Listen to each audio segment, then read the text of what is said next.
welcome back everybody to the LTA South. My name is Trajan, I'm joined by Rev once again, and we are getting into Super Week here in the positioning phase. After the end of this week, we will have our standings locked from the best of ones, ready to go into the group phase. Rev, I am very excited to get stuck into this one. And for everyone, just as a heads up, we have a shiny new producer helping us today. Can we get some high chippies in chat, please, to welcome Chippy to the stream? Yeah, well, we're all excited, more or less, for at least one of those games that we're going to be covering today, because the first two games are quite different from one another. I think I'm going to leave it at that to start the broadcast. And yeah, of course, always very excited to get a new wizard in the team. Yes. They're doing stuff I only wish I knew how to do so. Literally. I remember at one point when we were thinking like, hey, some days where Rose isn't going to be here and we should maybe have someone else who can use VMix, and I like downloaded VMix and I imported the package and I was like, what the heck is this? And closed it. I am not built that way. I can operate very basic OBS, but no, VMix is far beyond me, which is good because this looks a heck of a lot better than what I could do on OBS. So we put our hands together and we praise and are thankful for our producers every single day, everybody, as we should be. Right. Let's get caught up. It's week 3. We're 2 weeks in, and we have now got our contenders and our strong teams sorted out to the top. Our bottom teams are sifting themselves to the bottom, and what it seems to have come out with, Rev, is that the LLA has collapsed. It's fallen through the floor. Ancestral 0-4, Leviathan 2-2 with an 0-2 last week. Our brothers in arms from South America have just... the bottom's fallen out of them, and I don't even know why. You know, I can't even tell why. I mean, yeah, it doesn't make any sense on all accounts. You know, there are teams that were very strong in Split 1. If I remember correctly, Ancestral won the split. Leviathan was second, so you know, you expect them at least to fight their way into the top 4. But right now, something very smells very badly in the team environment. Maybe we've seen a lot of changes, not at least some changes from Ancestral, but they don't seem to hit the mark, at least so far. And I'm really worried. It's not the end of the split for them so far, but how will you perform in best of 3s? Or are you maybe the reverse rogue team, which only performs in best of 3? Yeah, are we just going to go right back to winning as soon as we get to series? I don't know, because we don't lose any teams from this phase. Everyone moves on to get sorted into the groups. They get seeded, and we'll have to see if they can bounce back. But they are running out of time a little bit. And, you know, that they are allowed to come last in this split. There is no relegation until the end of the year.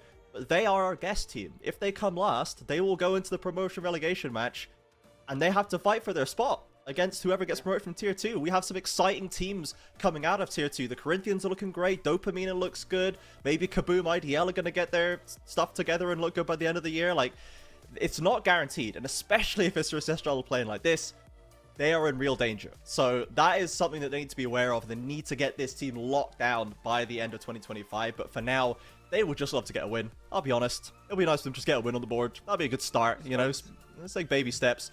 But that's not our first matchup today. Our first matchup today is actually over near the top of the table. It's Furia versus Red Knits. Furia are currently tied for second with Pain, having beaten Pain last week, to a lot of people's surprise. And Red have settled into the mid-pack. But if we take a look at Furia first, Rev, from what we've seen from this team, we were very excited about them coming up, and we're glad to see them finally clicking. But are there any specific pieces that you want to highlight here today?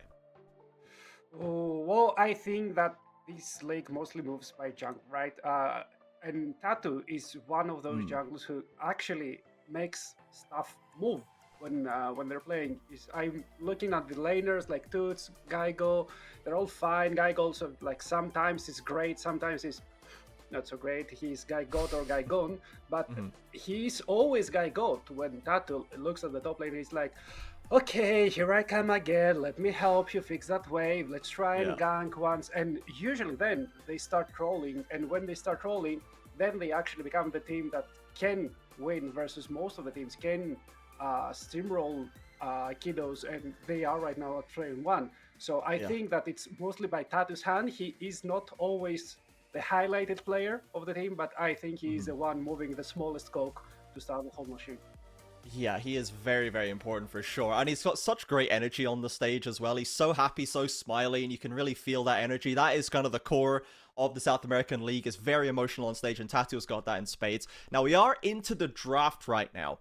And to check in on the bans, Skarner, Jace, Fiora from the other side. Of course, Gigo pulling out a Fiora, I believe, against... Was it against Pain? It was last week, I believe. So we had our Fiora that managed to kind of blow out that top side. So that has now earned a target bound, which I'm surprised of. And then Fury instead focusing out kind of a range of Rakan, Varus, and Yone into that first pick Gwen for red. So, Rev, we have really seen Gwen just become kind of the standard first pick, it seems. It seems like it's either bannable or first pickable. Like, even on this current patch, which is slightly nerfed, it seems like we're very, very happy with it. I mean, I'm not really sure why is the priority on Gwen, especially when you're not flexing it. In my mind, she's a very strong jungler as well. And I'm like, okay, you're not showing anything. You're keeping your cards close to your chest, and then you're just slamming jungle, R2, B2, B3, and you're ruining that flex immediately. So I'm not really sure why is that. But the answer might be way simpler than I think. And the answer might be that there are no laners right now in LTA South that can consistently beat a Gwen down before the 20-25 minute mark when that Gwen hits the 2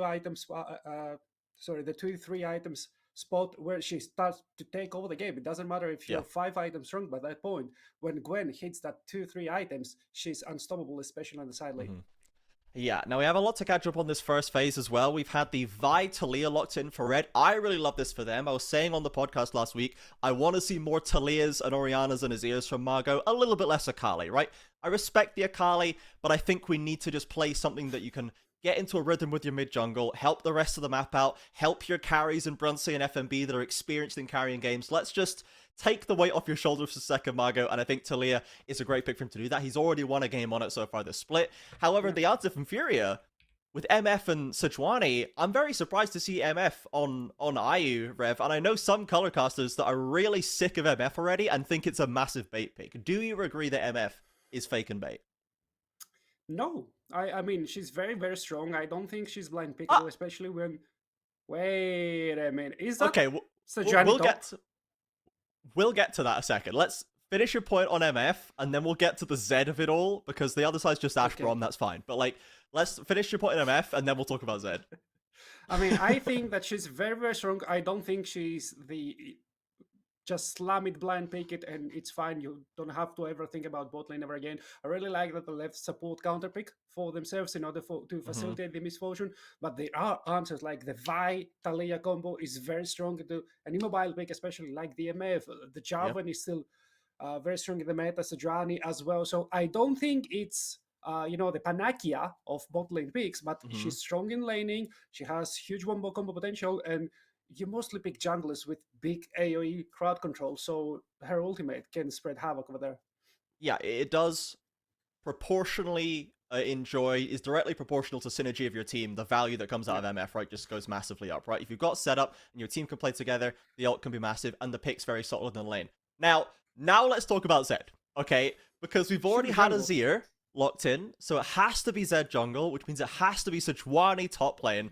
Both picks that we've seen not a lot of, shall we say, as of late. Now, talk to me about Zed jungle, Rev, because I think we have seen this in the LCK once, I believe. We've seen a Zed jungle, but what is the thinking here? Yes, what is the theory? What is the thinking behind this pick?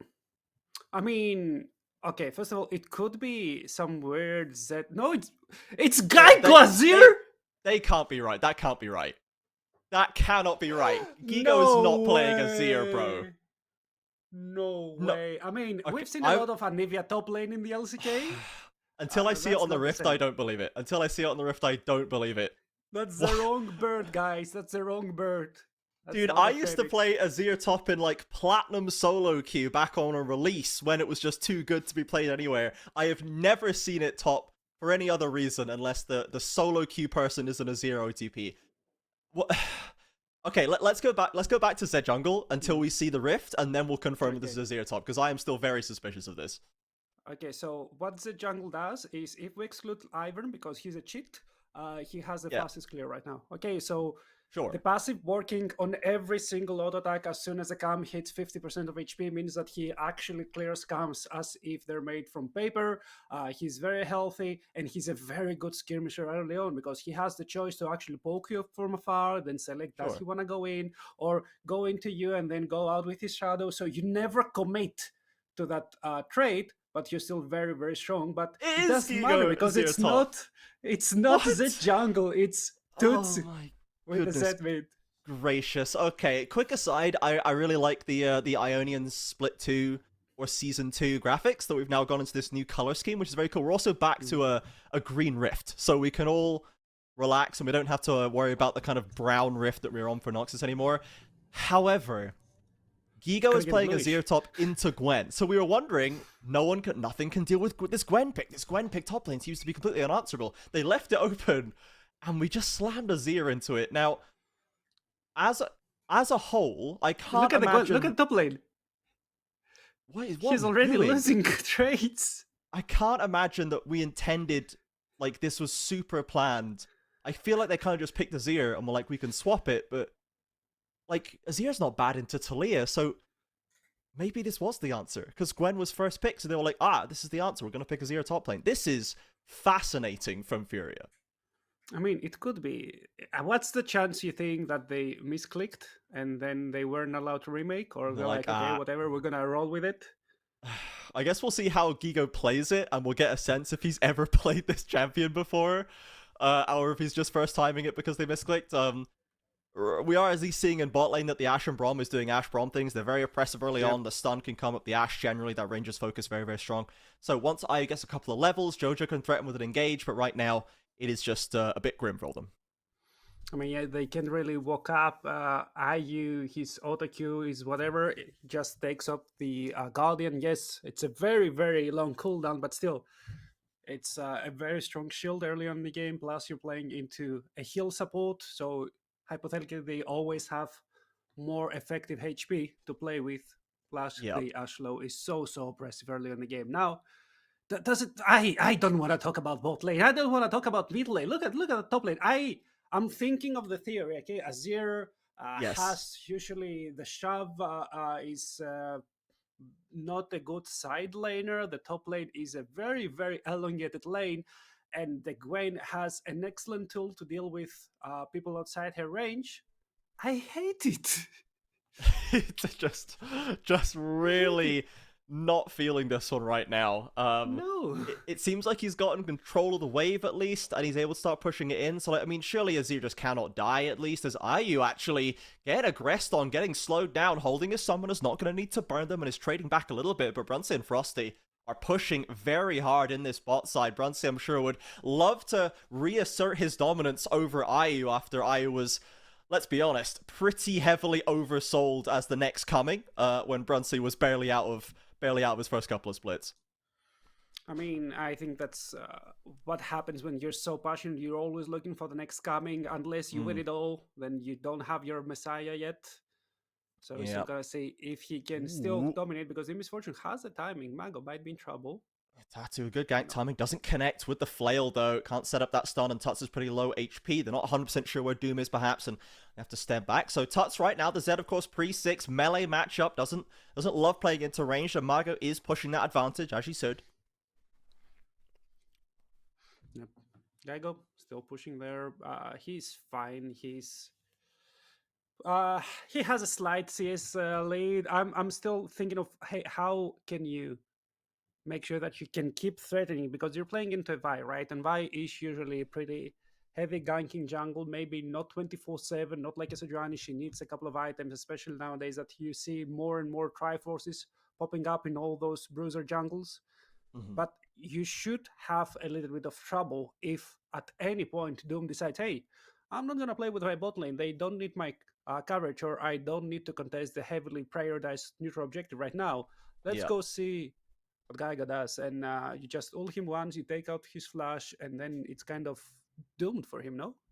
Yeah, so he's TP'd into bot side to match FNB, who has tried to flee to that bottom lane, but went straight in after him as well, and has gone for the blasting rod, so all damage in that early first item buy. Wants to get maximum AP scaling, wants those Qs to hurt as much as possible, so we'll see if he can continue to exert some sort of pressure there. Tuts and Tatu right now trying to lie in wait for Doom, waiting for an invade, but Brom is also up there, and it could get a little dicey if someone decides to go all the way in. They might just go for the invade, try to steal away a cheeky chicken camp, but Jojo is also coming. Bruncy is first from the ADC rotation. Yeah, Red have the more members in the area just now. As the chickens go down, the stuns come down from Frosty's Brom, but they will simply throw up the emotes and step away. So Red invading, taking a little bit away, but not taking the full camp. Still have control over the topside jungle with the grab spawning in less than 50 seconds time. That's a very nice area to control, especially when you can always threaten You say, okay, you can never step away from those towers. Yes, you might have your flash, but you're level 4. And Doom, if he collects all 3 of the grabs, I think he should be either level 6 or very, very close to that level 6 spike. So it doesn't matter if you have your flash on, if you have your cleanse on, you are dying, even if you're taking the enemy jungle together with you. You see Tuts getting some decent damage down onto Margot. His level 6 has the ultimate as well. If he wants to commit for a fight, we see that first dragon coming down the ocean. Good, strong presence in the lane at this point. Doom going to take that grub camp instead in trade, so both junglers getting some decent objectives down on the map. Fairly even across the board right now, and we know that FourY4 love to take an early lead and push it incredibly hard, push it to its limits, close the games out quickly. However, this very structured playstyle may run into problems against Red, one of our greatest chaos engines in the region. Yeah, but you're talking about chaos engines versus a team that actually picked up the Azir top. Yeah, I guess. Yeah, there's plenty of chaos from either side today.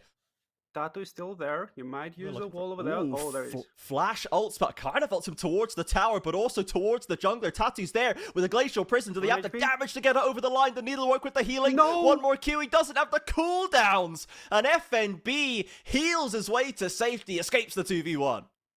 Oh, that was a very, very awkward Emperor's Divide, and that means that FNB goes into his own territory, survives under the tower. That needlework heal was so crucial for him to survive the onslaught, and the game is still dead even. The goal is still dead even, but let's see the play, because I'm looking at Tatu, and he's thinking about that gang for a long time, but doesn't really want to commit. Now that he does his own vision, and I'm not sure about that angle, dude, but you stun him down, you're using the full Sejuani combo, but that Hollow Mist, little bit of magic resist that it provides, plus the healing from the needlework, just saves the day.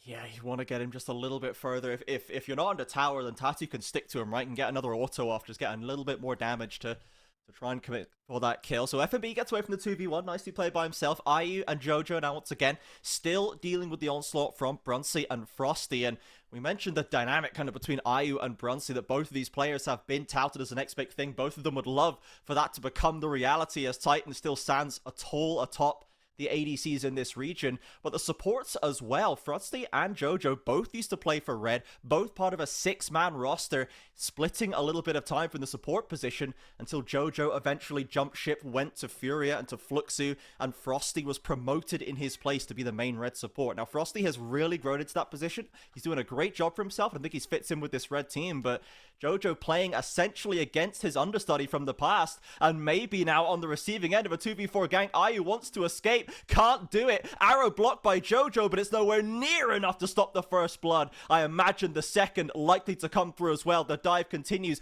aggro reset, Doom tanking it up, and Margot with the kill. Oh, that's an extremely clean dive as well. You saw the aggro jungle there in the end, the heal used from Frosty. You're getting 2 kills, you're denying a couple of waves, and you're also collecting a couple of plates for the low cost of 2 camps on your top side jungle. With a kill going to Dahlia as well, that's very nice, but she might be in trouble. Ooh, nice they look for the instant gank, and the Zedot still comes out. Margot's just dead. Love that from FourY4 lying in wait under the tower for the teleport. And you might be ready for the Sejuani, you're not ready for the Zed. Maybe you were the solo queue prodigy, but you have forgotten about the solo queue gods, and Zed is one of them. Very nice dive, very nice kill, taking away the teleport from Margot as well. Jojo about to do the funniest thing imaginable, just going to stop Doom on the recall right there. Classic annoyance tactics from the FourY4 support. And I really love this Zed pick for Tuts, not necessarily compositionally or meta-wise. I don't really know enough to say how good it is in that scenario. But last week we saw Tuts really return to form and have a great, strong carry performance out of the mid lane, which we just haven't seen from this guy from quite a long time. He's ended up being as kind of the backup player to IU, to Gigo in that top side. And last week, we got to see him finally step up again. Now, this week, he opens it up with a Zed pick mid. I think this is a great sign for the mentality that Tuts has and can hopefully continue that performance, and he can step back up with the big lads in the mid lane and put on some carry performances still. Yeah, that's also a statement. If you can pick up the Zed, a traditionally very, very weak pick in competitive, like most traditional assassins are, and you can start dominating, you can start generating real pressure, then suddenly you give a lot of nightmares to the other teams. They have way more things to think about in the draft, in the strategy, in their prep meetings. So it's very, very nice thing to have. Once again, I think it was still facilitated by Tatu, but Tats is the one picking up the slack. Yeah, shows that's definitely it's pretty hard to prepare for a team that could play Zed mid Azir top, even if they play fairly standard, as the Ash Arrow sails past through up that river. Jojo is not connected, but Doom, Brunsy, and Frosty do surge into the pit. They'll push Tattoo out, and it looks like it's gonna be a full 6 grub stack for Red, so they're very happy with the push. As Gigo commits in, though, selected with the Emperor's Divide. Margo caught this fight, but loses out in the 1v1. Doom has to commit the ultimate to clean it up. An ult in bot lane as well. Zed commits the death mark, but this needlework is doing more than enough healing. Tuts can switch back with the shadow to get to safety, but Gwen decidedly wins that all in. Yeah, and that's one of the reasons you don't really pick Zed in competitive, where picks like the Gwen run rampant. We can see not even one item strong, just a couple of components still winning out convincingly in the 1v1 versus Zed. But let's look at the play in the top lane, because I thought here that Mango had the upper hand. Look at that damage, but he overestimates himself, walks into that shoulder, gets swept away, gets the kill. But Doom is there to save the day. Flash, ult, getting a kill and a flash from the enemy team. Guy, good. Jojo getting arrested by Doom, but Ayu and Tati are right around the corner, willing to throw this back in his face. Frosty throws up the wall. Ayu holding the ultimate. Zed's already gotten that first kill. Tut's back over into the pit. Frosty knocked away by Tatu. Gigo coming up the river. FNB has arrived, and Ayu needs to get out of there. The Gwen once again making its mark. Margo flying in with the ult. Gigo slides. Can he get to safety? He doesn't have the flash. FNB is so close. Slowed down by the Make It Rain. Ayu stepping in to save his top laner as Tatu fleeing back to mid lane. Hunted down by Brunsy. The Rangers focus is there. The Ash Arrow. The volley. Oh, no. Not quite enough. Double digit 20. HP for Tatu. FourY4 barely stumble away from that one. 20 HP. And how was that fight a 1-for-1? I saw 3 people running away with just barely triple-digit Tuts. Tuts committed in, has the ultimate. Jojo's there, but the tower's already gone down, and the Zed isn't going to get the kill. They both get snapped up by FNB. Frosty and Margo walk away with not much health, but they haven't gone down. Yeah, and they're getting the first tower as well. I think that's also the fit of War Doom. If he can collect that Drake and run away, that's going to be excellent, but no, Tattoo is there. Just making sure that not all is lost already. Picking up the second Drake for FourY4. Okay, now this is, I think, gonna be a real test for FourY4 right now, because yes, they still have a good sense of the macro. They've got 2 dragons, but they lost out on the feats. They lost out on the grubs. It's basically even in that sense. We see a replay of that fight, and we can see the fights are really where Red come alive. You see here, Doom was really out of position, getting caught out. Executed already, but after that point, look at Brunsy. He's free hitting, flashing, also getting that kill, that soul kill that they got in that fight, getting the flash out of Ayu as well. No time to waste, I'm afraid, Rev. No time for analysis in this one. This is a Red Canids game, and it is just fight, fight, fight all the time. They're now 1.5k ahead. They are coming out on top in these plays, and they're heading into this mid game with a Vi, with a Talia, these great playmakers that FourY4 are gonna have to handle. Yeah, but I think that the Gwen is a huge issue right now, already getting more and more gold under her belt. Riftmaker completed an extra codex. She's gonna be tanky, she's gonna hit hard and hit fast. And how are you answering? Are you answering with the Azir? That's gonna be a hard no from me. Are you answering with the Zed? We already saw that Zed even with a half an item advantage, or at least a completion item advantage, he is not a match for the Gwen, and the Gwen still hasn't Yeah. scaled. Yeah, he's really got to get onto the Ashe or the Talia, right? Like, they can't really do much about a Zed who lands on top of them. They don't have, quick dashes. The Talia has some CC, but it's very delayed, and realistically, Tuts is going to be able to dodge it, as now FNB knows that there is aggression here. Could have helped coming up the river as the ults are committed. Tuts trying to get some damage down, but doesn't even really win, and FNB does not have to press R at all. Yeah, that was a very nice skip and slash from FNB. He dodged away from the triple shuriken combo. That means that there's not really any damage coming from Tats with the death mark. So he still dominates, and he does that while knowing that Tatu is committing a lot of time and resources on the top side just to hover for Tats, just to make sure that he's not in any trouble, that he can shove another wave in. And in the meantime, they're winning nothing. I'm looking at the jungle matchup, and you're already starting to lag close to 500 gold at 350. Might not look significant, but the Sejuani is gonna stop farming very, very shortly. He's gonna be there just fixing wave and shadowing his solo laners. Yeah, it's just a general advantage across the board. Everyone around 400 to 500 gold, pretty much ahead for the side of red. No one has fallen behind. No lane has gone particularly badly. And Gigo is going to pick up the tower on bot side, but it's going to be Herald for red Canids, which almost surely means a tower or more for them as well. And Furia decidedly on the back foot. Now, they do have a Hextech Soul they could play for. They're 2 dragons up. If they can get the next one in 2 minutes' time, they'll be in a great position to try and pull red into a disadvantageous position. But they need to stem the bleeding. They need to stop falling behind. Maybe need to try and find a better way to use this Zed, or even avoid fights altogether, to be honest. I mean, simultaneously, I'm not sure you can really fight for the next rake, because there's that Rift Herald that they just collected, right? You can place it on the mid lane tower in a minute and a half, just make sure that you have pressure, a lot of pressure in the mid lane, you have kill threat on the tower. If the tower drops, then suddenly Furia is at a very, very disadvantageous position, because they have so many immobile picks, or picks that need some protection, need some range, like the Misfortune, like the Azir, and you are threatening them with a lot of flanks from the Rel, or at least, sorry, from the Vi, from the Brom with a follow-up, or even a lot of vision pockets where you can shoot enchanted crystal arrows towards the mid lane and be able to dive deeper and deeper into the enemy territory. So it's going to be hard for them to contest. Or Doom might be a crazy jungler and just use the Red Herald right now to the top lane, say, Yeah. whatever, take the soul point, we're going to get 750 gold for ourselves.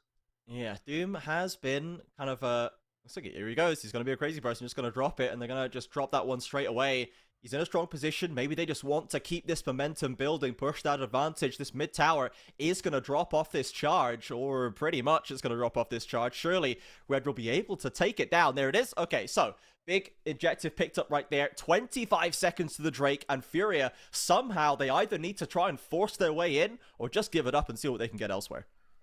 No, I think they're just dribbling red right now, because look at Azir. They've already pinged to the middle lane, and they realize that they have to fight to try and contest something. The fight will not go on because everyone just runs away, and Azir is still pushing the top lane, maybe trying to get the tower, maybe trying to get a little bit more cash into his pockets to make sure that he reaches the 2-item spike before too long.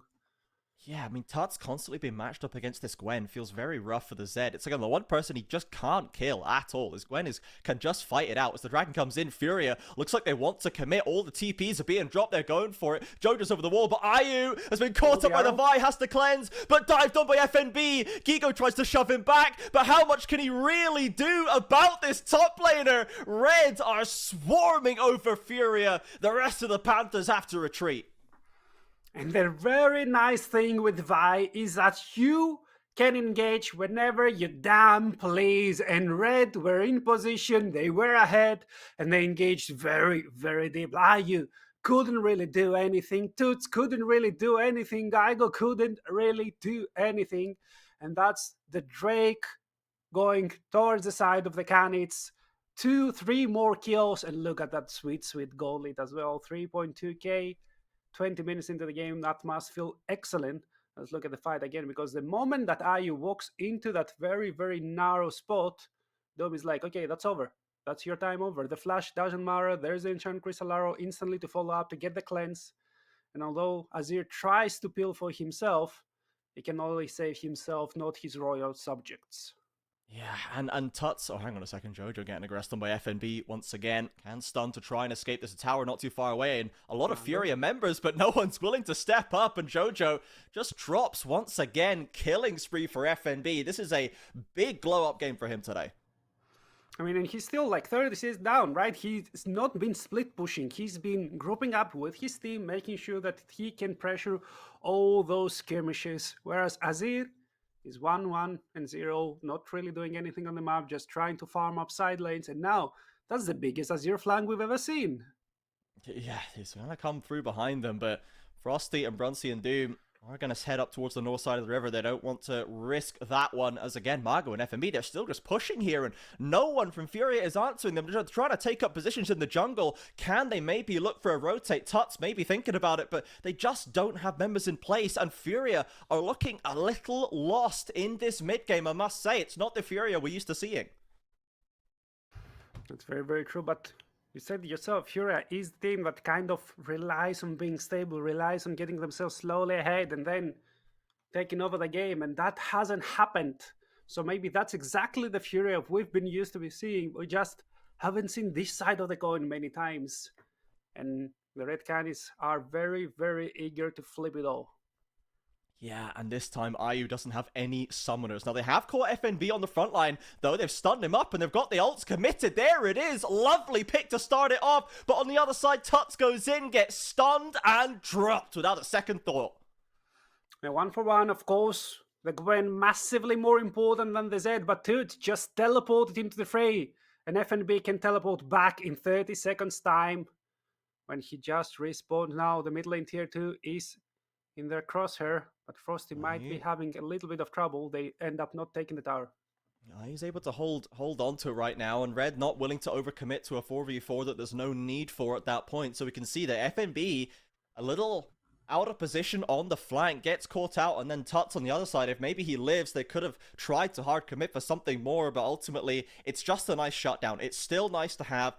And it's not nothing for Furia. It slows down the pace a little bit more. 2 minutes before the next dragon before they can shoot for that Hextech point. But they will finally lose that inner in mid as well. Yeah, and there's only one inner remaining on the map for the side of Furia. That's on the bot lane, and that's where the Atakan is. So it's very, very easy for Red to just ignore the top side. If they ever see you going there to fix wave, to just push it in, they can commit either on the Atakan and then force a fight, or commit on the bot lane tier 2. And force a dive with the Vi, with the Taliyah combo. That's a very, very nice and kind of easy to execute combo, as we saw in the previous fight. Yeah, it seems like Red are kind of just doing very normal things in this game. They're kind of just grouping at objectives, waiting for Furia to have to come in and stop something, or, you know, in lanes, they were playing out very standard lanes. Doom wasn't ganking all the time, wasn't pulling crazy invades or past. Margo wasn't dropping Taliyah ults left, right, and center. Like, Red seemed to have a fairly run-of-the-mill game without anything really crazy going on, and then Furia with this zany-ass draft have just been failing to match them in those normal team fights. Margo now commits onto bot side, gets a flash away from Furia's support, so some little value accrued right there by the Red mid laner ahead of this Atakan play, which they have smoothly rotated into. Yeah, that's exactly my point. Like, you are committing, you're trying to threaten the bot side, you're getting a flash, you're getting a lot of area control, and then you're just folding back into the attack and folding back into the Drake. Drake still needs 35 seconds to spawn, so you have to deal with 2 more waves, and then you can do that again. And the best thing is that Doom still has ult. Oh, Doom's pretty deep, and he's committed the ultimate onto the Zed. Not the most efficient target. IU gets a decent ult up, but FNB is into the backline and is completely decapitating him. Gigo tries to go in and save him. Tuts has to run for his life. This Gwen is such a menace, but still falls eventually. The rest of Furia running back to the safety of their towers. Another 1-for-1. Gwen for IU this time. You're 1-for-1, but you're always on the back foot if you're Furia. The gold is nice, but you're not even collecting any shutdowns anymore. You're just getting the scraps. The gold lead keeps rising, ballooning, getting higher and higher for the Red Canids, and now they secure another Drake. 2 Hextech Drakes. I think I'd prefer them any day of the week versus 2 random Drakes. Yeah, not going to be able to get in range. See a replay of that one as well. And for Doom, yeah, this isn't the optimal target to be committing here for. I mean, it's still fine, right? You're getting the Z out of position. He has no flash, so FNB is there. The Z can really help the backline. He just overcommits a little bit, and you're getting a lot of flashes as well. So you got Ayu's flash, you got Tattoo's flash, you got Mhm. so many summoners that are now not really available for the next at least 4 minutes, and Baron is up, so you can try and start up the big purple worm and then Ooh, turn dear. onto Geigo. He doesn't have flash, doesn't have TP. He's got the mid and top lane coming down on him. Drops down the Sun Disc. There's the Emperor's Divide. Stasis instead of the Seismic Shove. Can he slide to safety? He gets a little bit of distance there. Tuts around the corner. Gigo holding his own in the 1v2. And in goes Zeb with the ultimate. Shove back, stunned. Has to get back to the safety of the Azir Tower as well. And all the solo laners back away, coming. but Brunsey and Frosty are here to save the day. The Brom looking to tax on with the Q volley, looking for the slows. Tuts is out of there. Gigo, no such luck. After all that, he still falls. And maybe Ayu's in trouble as well. He just runs away from Doom. Doom doesn't commit. He doesn't know where Tattoo is, but it was so fun for me that Zed was like, Toots, I'm out. I can do anything there. I'm just a Zed. I have to worry about my own safety. It leaves Gigo there to die. But now, no Gigo flash, no Gigo teleport, no Gigo for the next 30 seconds. Do you try and start the Baron? You still have Doom's ultimate, you still have Frosty's ultimate, and you will have the Crystal Arrow in a couple of seconds' time.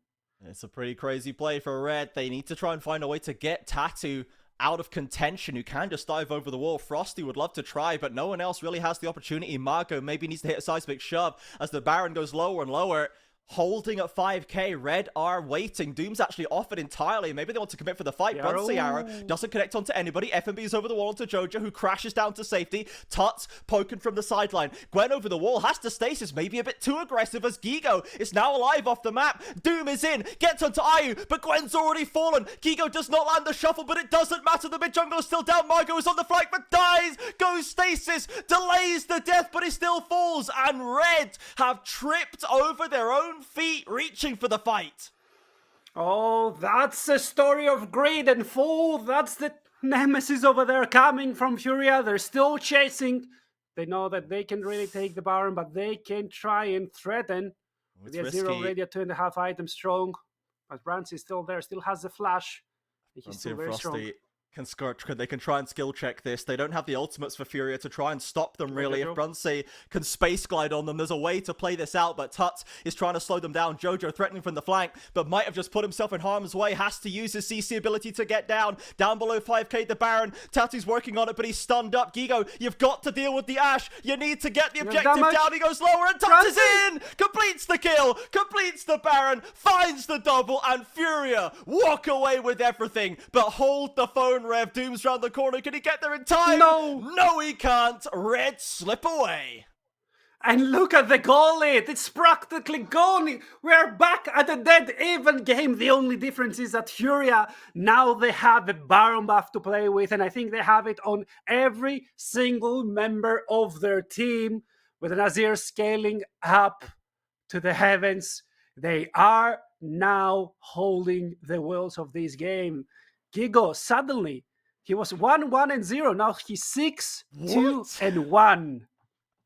That is crazy, man. That is absolutely crazy. The glow up from Gigo. 2 games in a row now. Against Pain, it was similar. A tough start into massive mid-game support. But here's a replay of that Baron fight. I mean, yeah, the arrow going wide, but then you still commit. You're getting so much HP. You don't have to go deeper. FNB isolated. Doom can't really join, but we have another fight. Once again, replay cancelled for more action. FourY4 gets the tower. Red on the back foot right now in mid lane. They've got decent disengage tools. Marco, not that healthy, escapes into the jungle, and Red will back away behind the towers. The Baron push continues. I mean, is it over? I don't see Red doing anything right now. They have Turtle back under their own turrets. They don't really defend them anymore. That collects the tier 1 in the top lane. They're getting a gold league. It's not too much. 1500 gold, 30 minutes in the game is barely a goal lead, but it's still something to hold on to. We're 2k. We're going for another tower. Tuts is 1v2ing in the top side. When did this massive momentum shift come through for the Zed of all people? He wasn't the one getting fed in those fights, but now he's handily holding Gwen and Viet Bay. Oh, I do love myself a fun ride on the gold graph. That looks We're like a... on the roller coaster down right now. Yeah. We're hands in the above our heads, having a great time here on the wild ride that is LTA South. Yeah, just close your eyes. Don't look at what's happening. Just feel the swing of momentum, and that swing is so hard. 2.7k in the favor of Furia. 3k is Gigo's gold lead, just in What? isolation. And Brunsey, he's still ahead. Still ahead. The MF is just completely snoozing through this game. 0-4-5, barely has to do anything. Mostly valuable just for the make it rains, it seems, as we're back onto Hextech. Feels like a lifetime since we were thinking about Hextech Drake's Rev, but now Furia has control of the pit and Red are not even going to ask that question. Okay, now the Baron buff will expire in a few moments' time. It's 5,600 gold. The Baron power play. Not the shabby one of the biggest one I've seen all season. But it's still not over, right? We've seen games swing back and forth, and yes, Yazir might be scaling. He's very, very close to the decap. But Gwen, she reached that Fable 3 item spike. She's now a proud owner of Izonia's Hourglass as well, so that golden stasis can be the savior when and if FNB ever overextends like that again, but will it be enough? Yeah, it's so crazy to think how this game turned around for FNB, and if he's ever in a fight again where he's not literally 1v5 without cooldowns, he's probably still a terrifying threat that needs to be dealt with, even with the gold that Fury has now had injected, the 6k plus Baron power play or whatever it was. This Gwen is still 3-item Gwen. There's a reason this pick is B1able right now, and if he just allows himself to get the value, there's still a chance for FNB and the rest of Red to come back in here. They're not out of this game just yet, but they need to get their feet back under them, because as soon as Furia got that advantage, they took so much with it. Yeah, and what they did is also they made Tatu a very nigh unkillable beast. Look at how much damage he isn't getting dealt on. Yeah. With the Kainik Ruken still up, still available, still not threatened at all. He is a 3-item strong Sejuani, and damn, I don't remember last time I saw a jungle being 3-item strong, especially a low eco jungle like a Sejuani. And he's 50 CS, 60 CS ahead. I know, it's crazy. I was just thinking that, seeing the CS difference. Like, Doom had a great start to this game, was getting like great plays off, was ulting onto the right targets, was ahead in gold, had a good scoreline, and hit that 2.5-item mark, and has just not been able to get anything done as of late. The fights have been kind of out of his hands a little bit, to be honest, but the Vi just kind of has that one button as the game gets later. Will always have the ultimate, but stops being able to 1v1 and skirmish as she could in the early game, whereas Tatu is very big and beefy and can absorb a lot on that front line even as the game goes late. Yeah, especially like maybe not from the Gwen, because you know all those snips can deal true damage in the middle, but the Ashe, she's not a Fable tank killer, right? There's not a lot of on hit over there. The crits don't really scale and give her more and more damage. That's why you see a lot of Ashes not really building Infinity Edge. Yeah. So they will need a little bit of time, even with Italia getting stronger and stronger as well, with the Blighting Jewel already in their inventory. You're gonna need a couple of rocks being thrown, and Tatu can win a lot of time, especially if he ends up building something like a Warmux, if it ever comes back into the meta. Yeah, now we can see that once the Baron worn off for Furia, and Gigo actually TPing out there, wondered if there was a bigger play at hand, was actually only in the area of FNB, but lovely summoner picked up by Red, just kind of darkening out the vision there, and Gigo being a little antsy and TPs to safety. But we can see that Furia has gone a bit more of a cautious route as of the last few minutes, but as I say that, we're on to the Baron.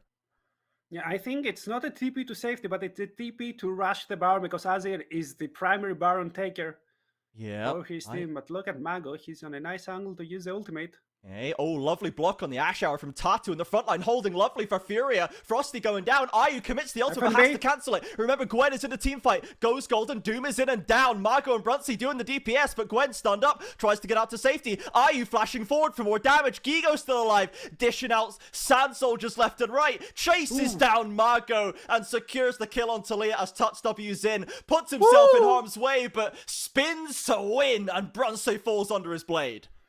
Garen, who Tats is here to play. The skill score is equalized, but the game is no longer equal as Furia take a very, very decisive lead. 5k goal lead, 35 minutes in the game. That's the second Baron. And in 50 seconds time, that's the soul for their taking, unless Red Canids can kind of somehow turn the game around. Look at Jojo.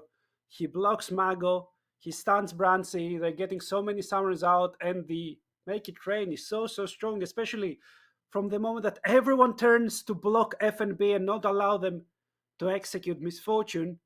That's a very, very clean team fight from Furia. And you could see Brunsey just not really doing enough damage to Tatu, who absorbs so much of the Ashe's time. And even when FNB was going in, I was thinking, okay, we need to get Gwen back into a team fight. Then it's going to look good again. But it just didn't. FNB just dived in and immediately got turned on 4v1, ulted, pushed into stasis and killed. It didn't work at all. And now I don't know what the play is for Red. If this Gwen cannot carry the team fight, who is going to? I mean, that's communication diff over there. Suddenly, just having one traditional frontliner is better than not having a Zed in competitive. Who would have guessed? Maybe not me. Yeah. Okay. There's another opportunity to try and fight Tatu. He's very, Doom's very on a unafraid. deep flank. He's kind of on his own. The Dragon down to 7k. This would be Hextech Soul for Furia if they can commit to it, if they can get it done. But have gone into the front to back. Ayu cleanses out early. Jojo's out of there. We're going to a flip. Picked up by Tatu. He wins this flip and gets the Hextech Soul for Furia. Now the fight's breaking out anyway. Tuts trying to deal with Doom. Mago is ported to safety. FNB. I didn't even see what Gwen had to commit to that fight. But they both walk away. And the soul is Furia's. And they teleport to top lane just to save the day from the wave over there. But there's another wave in the bot lane. Furia with one more minute left in the Baron buff, with the soul freshly collected. They teleport to the bot lane, and as 5 they start to push. That may be game over. 10 seconds on Frosty, 20 seconds on Doom and Brunsey. Furia are never ones to let a lead languish. They will push it to its most fullest extent. They get one tower. They don't really have the wave in a good position. They don't have anything to tank up that second tower. I don't know if they can commit to this one. 10 seconds on the dead members. The tower's still alive, and Furia are pumping the brakes. FNB, though, dived in with the needlework, trying to slow them, trying to keep them there. They're pretty low. Tuts nailed by the Ash Arrow. The rest of Furia scattered for safety.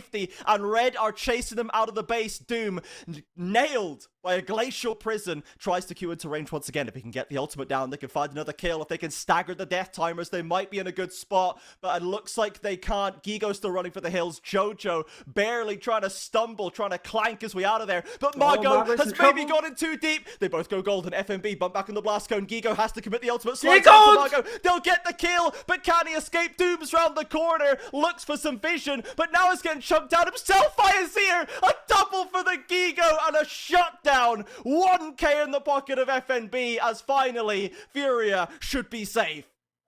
And they should be safe just because they killed Gigot. If Gigot would have survived, he has the teleport up, and he could teleport into the bot lane with 2 mega minions. Oof, that was a close one, but Gigot somehow gets 2 kills before dropping. That's lore accurate Azir. This top Azir is so wild. It's working out so well. Now we can see this play, and this really just comes down to a flip. This is not an excellent dragon take by Fury or anything like this. Yep. Tatu somehow steals once again another Drake. He's on a roll today, and look at the kill immediately. Frosty can really survive, but Ayu might be in trouble here because Mago has flanked him, but Mago sees the rest of his team dropping, rethinks about the situation, just dips. Brunsey is falling out of his chair after that play. He's not happy. He is struggling, and Tuts, you can see, just chilling out, just leaning back, ready to enjoy himself. He's having some Zed gaming here today. We're back to live. Furia now with the Hextech Soul. Their gold lead is now 7.5k as we approach the 40-minute mark. This game has been truly nuts. A Red Canids game, if ever I did see one, but Furia are the ones pushing into the base. And you saw the moment that Furia got a gold league, it's a completely different game, right? They just need an inch. You gave them a mile. Gigo somehow survives. He's 6-sided the wall goes down, and the Ayu ultimate actually kind of doesn't do that much. Frosty goes low, but he's got a fountain to heal through, and the push continues. They can still drop the star, the blink of an eye, look at the damage. Azir, 6 items wrong with the decap already completed. His AP numbers go off the charts, but for some reason they are still very, very scared. I think the reason is a bar buff spawning in 50 seconds. They prefer to keep control over this quadrant of the jungle just to make sure that the Red Canids have no vision whatsoever and they can never walk up. Rusty on the front line has to try and escape. Flashing from Tatu. They will just get one kill to open this play up. Doom looking low, slowed down by IU. And FNB committed the needlework to dissuade further action. But Furia, they can use this. They can step up for the inhib now. And they're gonna take the inhib immediately. Top wave is not really set up. But now with the inhib timer going down, you can just turn their attention for the 3rd Baron of the game 1. But look, their goal is complete. There's no vision over that side of the map. And now, 5 items Azir. I think this Baron is gonna melt in less than 10 seconds.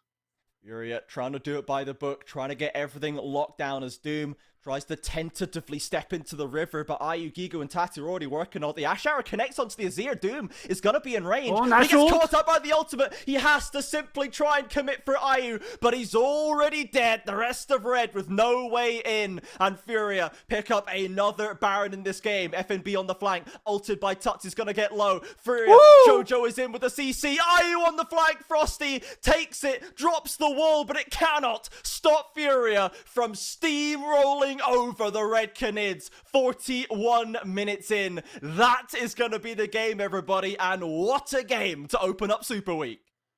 Yeah, Furia were so far behind, but they were never out. They're gonna get another kill. They are making sure that they're gonna send a message to the Red Canids, send them back to their solo queue ways as Gigo with the Azir top. What a performance. What did we just witness, Rev? What did we witness, everybody? Azir top, Zed mid, and Tatu still all smiles, never in doubt, never in question. Furia with a wonderful comeback against Red, who have got to be just shaking their heads going, how did we lose control of this one? I mean, I think it's pretty obvious for the VOD review, and I hope that they're gonna find some solutions, because I see smidges of a great team in the making, but the rookie duo shows there's some lack of communication. There's some over eagerness for the side of the Red Canids, and that comes back to bite them on the back. Furia, still not the cleanest team, but they are a great team from the moment they can get a lead. Yeah, it's not perfect, right? And to be fair, they were playing Azir top, you know, like, do we really know how we're supposed to be mid-gaming with Azir top? I feel like Furia aren't quite there yet. They haven't quite solved that one just yet. And ultimately, Red just, they had a Vi with Vi plus CC mage mid lane, and Gwen did not get slowed down, right? Furia tried to slow FNB down. They tried to dive, but he outplayed in the 1v2 and came into the mid-game very strong and played those mid-game skirmishes very well. And it looked like it was just done so, and it was just a Gwen diff. And then Vi could just kind of support that and set it up. Brunson could just toss an arrow out to start a fight, and it looked like it was done and dusted. But just a little bit too much aggression, a little bit too much antsiness, a bit too much haste from FNB in those late fights. Completely unnecessarily. And it all falls apart. You know, you can't do that 20 minutes. There's too many objectives at this point in the game now. You're going to lose 7 things if you make one misplay at that point. Yeah, they had almost everything up to that point, but they didn't have a Baron. And one mistake can cost you the whole game. Sometimes the pros say that that a game was lost, but one mistake, and people laugh. But this was a clear-cut example of such a game. I can say congratulations to Furia for recognizing that mistake and really capitalizing on it. Yeah, and being able to catch that throw and getting so much off that opportunity. This is... Normally we see them do it from a lead. Today we saw them do it from a pretty hefty deficit and what looked like a completely lost game. When the opportunity was there, they grabbed it and they did so much with it, and they completely turned around the momentum, and they were able to play so much more aggressively and control the space so much more. And Gigo, completely changed man after that play in terms of how he was using the Azir. So props to Furia for giving us a fascinating draft and a great comeback win to open up. They are now 4-1. So they are still contending for that top spot. If VKS ends up dropping any games, FourY4 will be there ready and waiting tomorrow to play them to see if they can hand them that first loss. But now we are going to go to a quick break. So don't go anywhere, everybody. We're going to run an ad in that break so it doesn't happen for pre-rolls. And then we will see you back here for game number 2.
Welcome back, everybody, to the LTA South. It is time for game number 2. FourY4 just took the win over Red Canids in a 40-minute back-and-forth banger.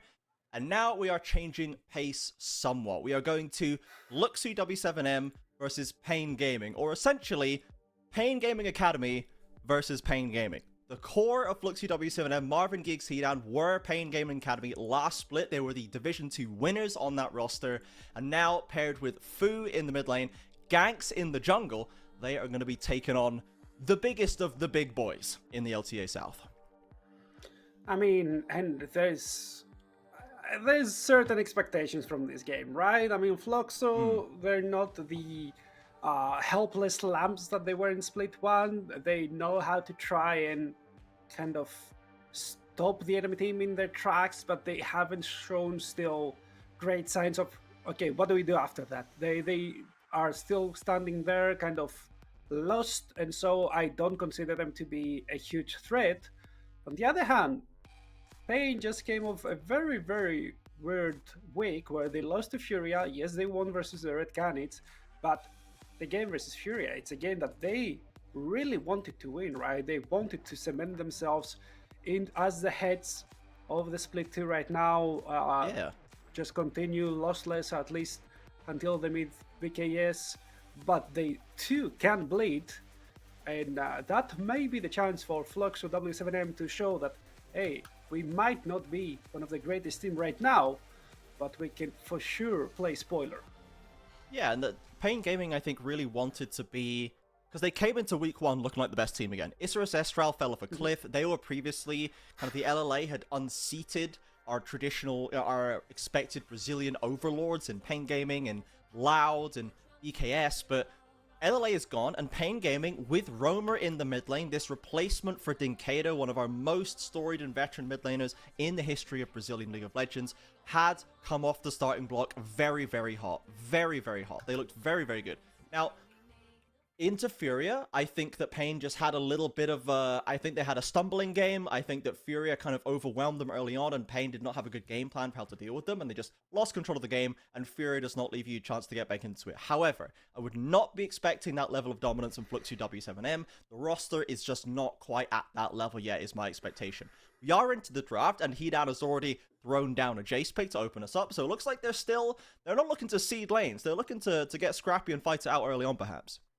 I mean, and Jace right now, he's not really picked in the LTA South. I think he has 1 win, 1 loss, but that's because he's the most banned out champion. Usually team just deal away with him immediately, never to see him again. He's very, very weird. I've heard that theory that he came back into the meta, just spawned again because somebody played him front lane in TFT, and they thought, hey, what if we play him tank, and then what if you play him bruiser with grasp, and it just works.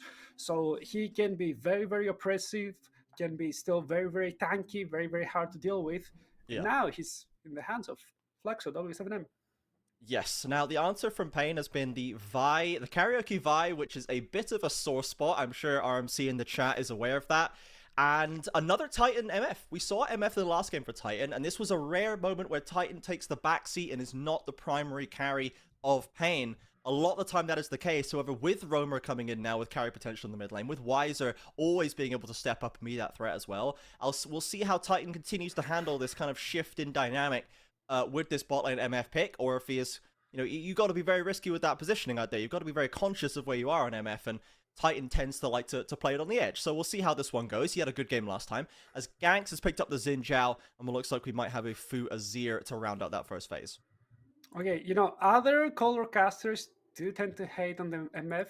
I will hate on the Vi. She has, I think, only 1 win so far in the LTA South. She has been picked 6, 7, 8 times, something like that. And I hate that she's being picked so early in priority, because she does solidify your team identity early on. There's not a lot of players that can play Vi and play her defensively to try and peel, because, you can somehow use the Vault Breaker, the Cease and Desist to just collapse on a diver and make sure that you are always pulling for your backlane. But nobody does that, right? Everyone plays Vi, they see a carry, and they're like, I like you there. Just stay there. And they end up dying. And right now, Pain picked it up. R1 already solidified their identity. They just want to wombo combo. I wouldn't be too surprised if they pick up their rel if it stays open, and they just want to go all in. Yeah, I mean, for Curry, I would not be surprised if we saw the rail as well. He loves to get his engages on, does Arcane support. Now, Wiser went for the Rumble up in that top side, a very common top lane answer as well. And it's not technically impossible if we just go Azir top, Jace mid. You know, what are we thinking? How are we thinking about that? Given that Giga has shown us it's now possible. Okay, think about that. Okay, you know, there's no lane swap anymore. So lane dominance in the bot lane is a thing, again, because you can just run away, at least for the first 3-4 minutes. How about Xin Zhao top? It has been played. Azir support as a poking support with the soldiers, you just double your Q. And then Jace in the jungle. Sounds good, man. Exactly. Yeah, sounds good, man. Sounds great. Sounds so cool. Yeah, sounds good. Let's do that. We have into the second round of bans. It's Brom, Xayah from Pain, and it's Yone Ari from Flux 2W7M. So they're really trying to target Roamer, trying to limit the carry potential. We'll see if they want to pick the mid lane now or if they want to hold the top side. Obviously, both matchups are not blind, so they have counter either way. I mean, I think the wise thing is support. Just pick Sorry, a mid laner, over here. Yeah. Ooh, that's dessert. Hello. We're playing live, right? It's Giga buffed. So. Yeah, exactly. It's Giga buff right now, so it's very, very, very strong. I've spoken to a couple of mid laners. They've been saying that Xerath is LP printing right now, and it has been the traditional counter to Azir, both lore-wise and game-wise, because you just outrange him. You can just poke him out. Azir has no lane sustain, and if Azir ever tries to roam and make plays with his ultimate, you just stay in the mid lane, you pop your own ultimate, and you deal with them while you deal with your mid lane. Yeah, the classic kind of any dominant mage in the mid lane, the Syndras, the Orianas, the Azirs, the Xerath just outranges all of them. Right now, it's vulnerable if it gets caught, but there's not that much in terms of hard dive. The Azir can try and shuffle for it, but the Xin Zhao has to come directly at you in the line of a stun. There's not really much nuance there. The Jace is going to be more of a poking element that Xerath can just try and play the poke war with, and the same with the Ezreal that they've locked in for Marvin. Now, the Rakan, I think, is the only major threat here, because it does have so much gap close that Geeks is maybe going to have to be aware of, does he want to try and get to Roamer on the Xerath and stop him from getting the ult down or stop him being a threat? But if he's doing that, you're ignoring Titan, you're ignoring Wiser, you're not doing any frontline, you're not doing any peeling. So it's a tough game for Geeks to play out, perhaps, and I think Roamer might just be kind of left to do what he wants in this game, because I don't know who's got a good position to stop him. I mean, yeah, if Pain are, at least the carriers of Pain are also aware, they don't stack up on top of each other, they space out correctly, and they are aware of where Giggs is coming from, then it's pretty simple for them. They have a pretty simple cat and dry team comp, the team comps I like to call Bronzodia, because, you know, you give them to a team in Bronze 5 and they are the Exodia, they just press R together, they win together, and it's pretty simple. The bad thing with the Bronzodia team comps is you always see them coming. It's like they are calling you, they're sending you a message 2 weeks ahead and like, okay, we'll be engaging 14 minutes in the mid lane, be aware. Can you do something about it? That's my question. Yeah, it's tough, man. And just like now that we've locked in a Xerath mid here as well, I was getting like slightly one-guyed in chat last week, I think, by some guy who was like complaining about the fact that there wasn't that much like creativity in LTA South, because like they'd seen the LCK junglers, they'd seen the Z jungle, because they're actually low-key cooking in LCK as well, and I was like, man, we do some cool stuff here, I swear we do. Maybe not yet in this season, but we do. And the next week we've got Azir top, we've got Zed mid, we've got Xerath mid. We are cooking today. We are really showing a little bit of sauce, a little bit of that CBLOL sauce perhaps coming back into the region. And I'm very excited for it. I'm very, very excited for it to see this draft, even in the best of ones. You know, we're not waiting for Fearless to try and get the kooky picks out. I mean, I think that's the best thing to do, especially when you're trying to one-up your opponents. I think the cookie picks are made for the best of ones, right? You try and choose the enemy team, especially if you consider them to be better than you. They don't expect it. You have some weird underhand strategy. You suddenly find yourself 2k ahead 10 minutes in, and you can steamroll for the rest of the game. Yeah. It's not something like that right now, but I really hope to see Pain Gaming still rolling, because I want to have hope in them, right? And usually when leagues tend to be strong, they're not a one-team league. They are 2-3 team leagues where the top 2-3 teams can push each other to the limit, and they can grow together and then go and challenge other minor leagues like the LTA North. Yeah, exactly. That's the mark of a strong region, is many multiple representatives, people contesting for that final slot. You get to see lots of different names at international competition year on year. Even with just the single slot, I think that is very possible here. We finally broke the loud streak last time with Pain getting that first at the end of 2024, going to Worlds on behalf of CBLOL for the first time in many, many years. Then in 2025 Split 1, we had Isurus Estral leading the charge in that cross-conference playing and being our most successful team. To call them successful is kind of strong, but that was our best performer, we can say this. Now in Split 2, we didn't really know what is going on right here. Furia looks great, VKS still look great, Pain certainly still look great. There's a lot of options, a lot of threats here for the championship. Yeah, and we're effectively in the last week, right? It's still a super week, but we're in the last week, and there's not a lot of clear things in the standings. We have 3 first teams, like 2 first teams, kinda, if we consider that Furia is expected to win today, but they still haven't, and I really slot them in together with VKS, even though VKS are still lossless. Then it's Furia by their lonesome, maybe Leviathan with Red Canids, and Yeah. 2-3 teams then down at the bottom of the barrel. The only thing really weird is that Loud is there. How Yeah. did that team implode? I still don't know.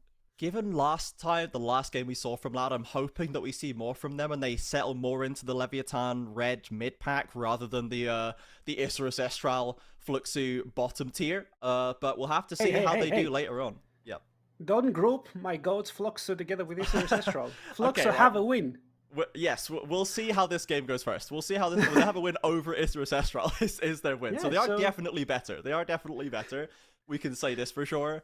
But let's see how they do here today, because they've got a strong opponent in Pain, but far from a perfect one. They can be exploited. There are weaknesses in Pain's game at times, and Fluxu have talent. They have skill on the Rift. We know that they can take it to these guys, mechanically speaking.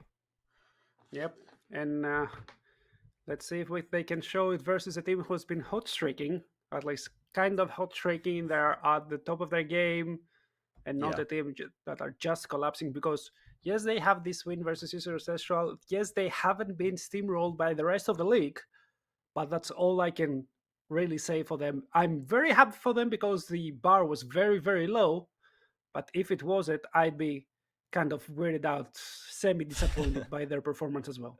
Yeah, pretty much. We see some scrapping going on in bot side, trades fairly even. Mid lane as well, throwing out plenty of skill shots to try and land them. Roamer has run himself out of mana, trying to trade like this. And of course, if he lands autos, you can see he can use the passive to regenerate some of that mana. But auto trading with an Azir is generally not a great idea. That's kind of where he likes to do damage from. I mean, you just trade one auto, you walk back away from the soldiers, then you keep on spamming all those spells. From the moment you build your tier or your Lost Chapter, you should be fine. But there's a gank going on the top bot lane. Curry flashing. Ooh, committing right now. Marvin has been locked up, has to drop the barrier. Ease as well, holds his flash. There it is, popped by Karaoke. Jungle for bot lane, flash traded. Nice little gank from Pain. I mean, it's jungle for bot lane, but Titan also flashed, Curry also flashed, so it's bot lane for 3 flashes. Ooh, was it really worth? That's not so good. Yeah, I'm liking it less now that you pointed that out. Yeah, and also, I'm looking at the rest of the map, like, Ganks has farmed up better, he has now some free time to try and influence some lanes. Hidan is in a very, very nice spot laning versus Wiser, and there's a pretty nice gold lead, 200 to 300 gold for Flux W7M earlier in the game without actually doing anything, just surviving. Yeah, just a little bit of laning, you know, just getting that little bit of advantage, winning the trades, forcing early backs, forcing off of wave, solid lane mechanics coming out from Fluxu. We can see, we saw the Wiser drop that ward in case of the gank, as it were, who ends up healing back and returning to base, but he did get some vision down. They're going to know that Karaoke's on this top side as well. Important information for Hidan, who's trying to push that wave in. He is now just going to step back and pull the recall himself. Yeah, and I'm also really liking the wards placed down by Flux W7M. Ganks plays that ward over the Raptors. There's also a ward over the Cracks. So you're spotting Karaoke for the whole way. Plus, you're now saying that he has farmed up his whole jungle, but he hasn't reset. So you know that he's going to reset. He's going to be missing from the map for the next 25 seconds. Then most likely he's going to go into the bot side, because if right now he tries to flip something and that doesn't work convincingly, then his game is done.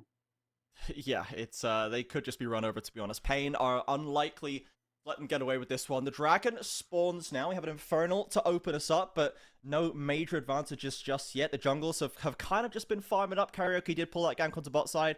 Ganks is Xin Zhao we've not seen too much for. We do often see Xin Zhao's try to get stuck in early. The skirmishing power of this pick is very, very high, but so far no opportunity has presented itself. And we could see Roamer ticking 6 is a big, important cooldown on the table right now. Fu needs to be careful to not drop too low, and if anyone stands on vision dropping too low, Roamer could be in range very, very quickly just to drop the ultimate charges to finish them off. And he's always ahead in the lane. He has poked up Fu very, very nicely, even if he missed his last couple of shots. Plus, he has some great setup to work with, right? That's the biggest weakness of Xerath, is that all of your spells are kind of skill shots. You need to land them. The enemy team always has a chance to outplay it, but do they really, if they are getting CC locked by a Rel, by a Vi, and then slowed down by a Rumble on top of that? Yeah, to be honest, I mean, once you're just kind of firing those shots out, especially over a team fight where you're trying to pay attention to 4 other champions positioning, it is pretty hard to dodge them when they're coming down over your head. But yeah, the CC is also going to make that pretty easy to land if Roamer has the setup for him. We see the Dragon for Grub's trade across the river. Fairly standard. We've got a little bit of a lane swap with the bot lanes heading up towards top side just now. Weiser heading back down to continue managing Hedan's Jace. But overall, it seems like Marvin and Geeks are doing a decent job in this 2v2, just keeping Titan and Curry under wraps, not leaving the door open for too much of a punish. So really, I'm just waiting for the first jungle play to come through, as instead Geeks decides to take it into his own hands, goes in for a trade, but takes a lot of HP damage in return. Yeah, you know, as a support main, I really understand that trade. It's called "I'm very bored in this lane" trade. Yeah, 100%. Yeah, like there's nothing to be done trade. there. Yeah, neutrals have been taken. You're not really gonna be fighting to the death for anything else, or you're just ramping up your damage a little bit, right? You're using that APM, keeping your hands warm, and Yeah, I feel that. just doing something.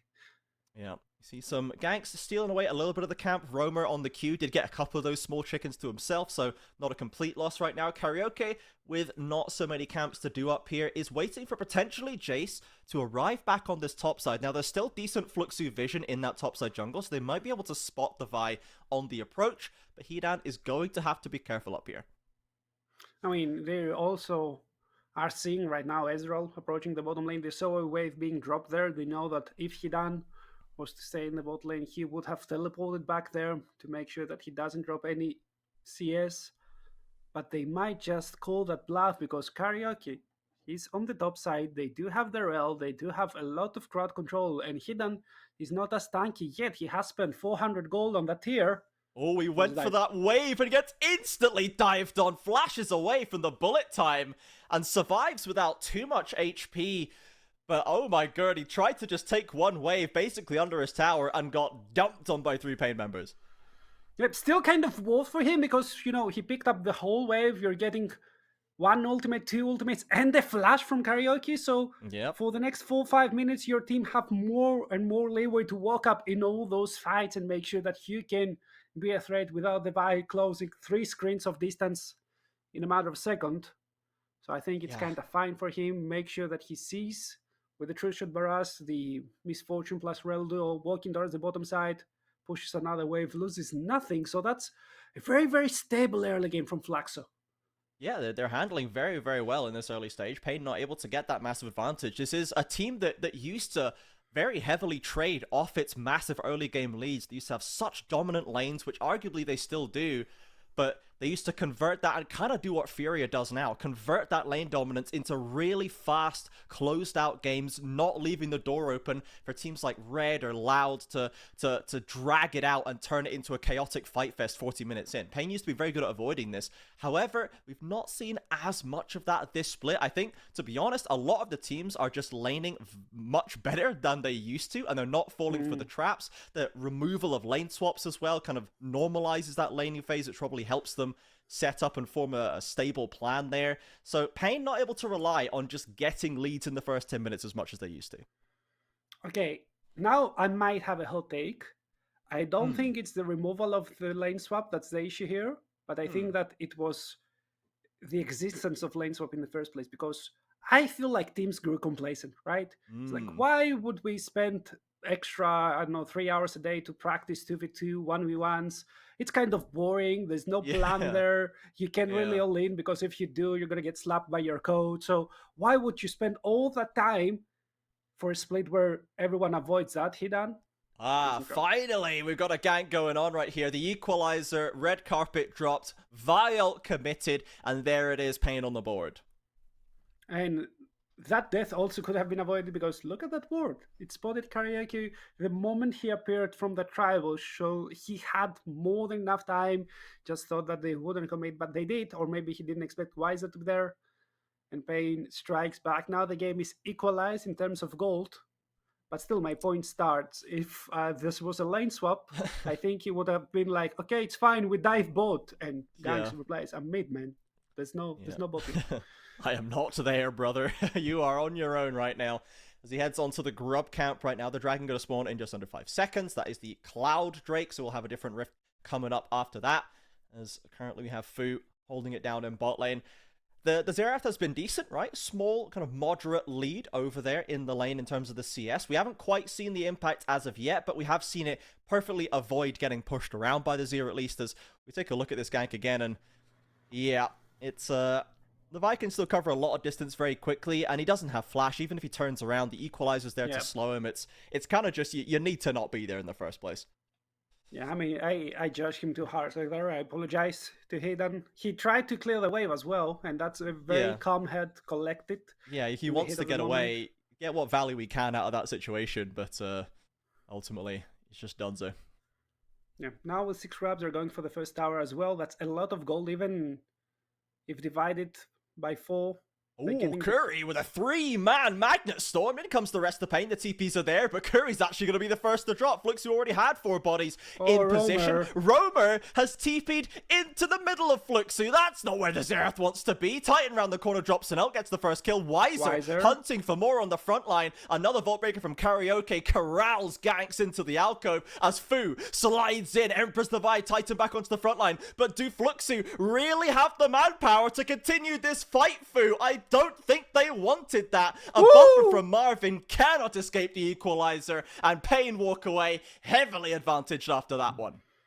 And Giggs might be Danzo as well. He's face checking into a Vi, clapped into his face. Karaoke picks up his 3rd kill of the game, and just like that, in a moment's notice, when you pick up the first tower of the game, suddenly Pain gets a very, very big lead. Let's watch this fight again, because they're trying to get that fight. Curry is isolated because Ganks uses that ultimate very, very nicely to create some space between him, Karyoka, and Wiser, but simultaneously, he peels the enemy team away from the quickness. Yes, you're killing Roamer, but Wiser, he's dealing so much damage little by little. He grills everyone down. Yeah. And this Rumble, man, he just took over the whole fight. Yeah, the Wiser Rumble has long been a threat in that top side, and he did so much work in that play. Titan getting a decent ult off to finish that first kill or second kill, and then some more chip damage. So yeah, I think Wiser's Rumble definitely earns the MVP of that play. And Pain now decidedly in the lead. Having been unable to break Flux UW7M in the pure laning phase, that first kind of team play of the game goes very heavily in their favor. Pain have picked up the dragon off the back of that one while we were watching the replay, with a moderate lead for themselves as well. Still that 3rd feat to pick up though, so we don't know who's going to be walking away with the triumphant boots on just yet. Yeah, and I think that also shows the experience of the team, right? They've been playing together, at least mostly together, for quite a long time, and they are veterans of the scene, especially Wiser, Titan, Karaoke. Yeah. Most teams, when they lost their support like that, and then their mid laner team teleported in the midst of the fray just to get exploded, I think they would back away. But no, they know their champions, they know their limits, they know when they can and should press on, and that's how you get those big leads.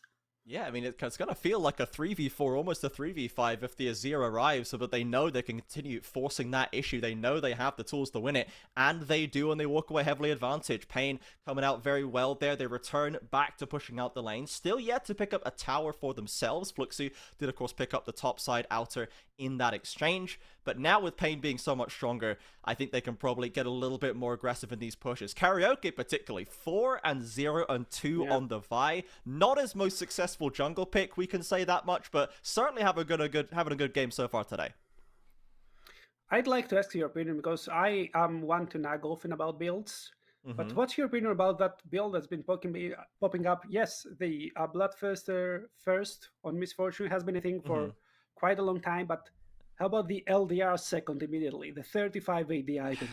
So we saw this before as well. Somebody did this Yeah, last week or the week before, and it feels like even against the team with, again, in this game, there's no tanks, right? Like, the yep. closest tank is Ganks, and he is building no armor. He's building HP, right? Yeah, So, there's not a single armor but I need item. someone else to do the maths for me about, armor pen on no armor targets, especially when it's percentage armor, because I have a small play-by-play P-brain, and I still don't understand why lethality shouldn't be better, but I feel like there are still times when percentage is still better somehow, and there is maths behind it that I honestly just don't understand.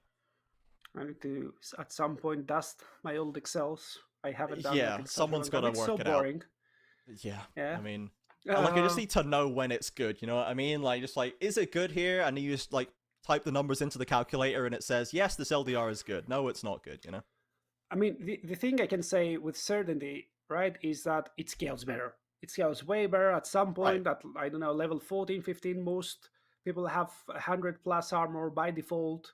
So right there, your percentage armor pen Yeah. does more, and lethality does fall off a cliff pretty early on if you're not Right. snowballing. But I really love to see some Infinity Edge, some very heavy critical items that you know can help you start steamrolling, can actually make your damage 2 3 times higher if you hit low Yeah. armor and low HP targets like most of the enemy team are. And like, is collector not good? Like, is that because that gives crit has a little bit of lethality, but it's not like it's sole value, but it's like a good snowbally item, is Hmm. my understanding. So, is it a cost thing? Is LDR notably cheaper? I don't know, man. It seems like someone needs to explain this, so we understand why it keeps happening. Yeah, I mean, I don't want to go into that nerddom again. I try to grow as a person. I touched grass this year, you know that. Oh shoot. it's Let's been, not it's go been so crazy, long. right? There's plenty of league to watch. Why do we need to be touching grass? I mean, there was like a 2 month period with no league. I grew sad. I need to do I'm something with my life. on a spiritual journey. 2 months away from league. That's important to do sometimes, I will say. Yeah, but okay, this game has grown back into lull state. Pain very nicely getting slightly to level them up with 3 Drakes. Soul Point very early on. They have the pressure. They can force Fluxo in weird fights if they keep the game as it is for the next 4 minutes or at least a little bit less. But Fluxo did collect the rift out slightly after. They can press Yeah. on the mid lane tier 1, and with 6 wrap, they should be collecting it pretty shortly. Weiser on the flank. Could look to drop an equalizer. Doesn't quite have the spell right now, and Pain barely hold on to that mid lane turret. Currently, that kind of scenario 48. is one that's going to become difficult for them playing against the Xerath against an MF, but this early on in the game, the skill shots don't quite hit hard enough to really make that one painful for them. Yeah, we'll see. That tower Oh, there we go. drops. Oh my god. Oops, we forgot. We I forgot to mean, hold on to that one.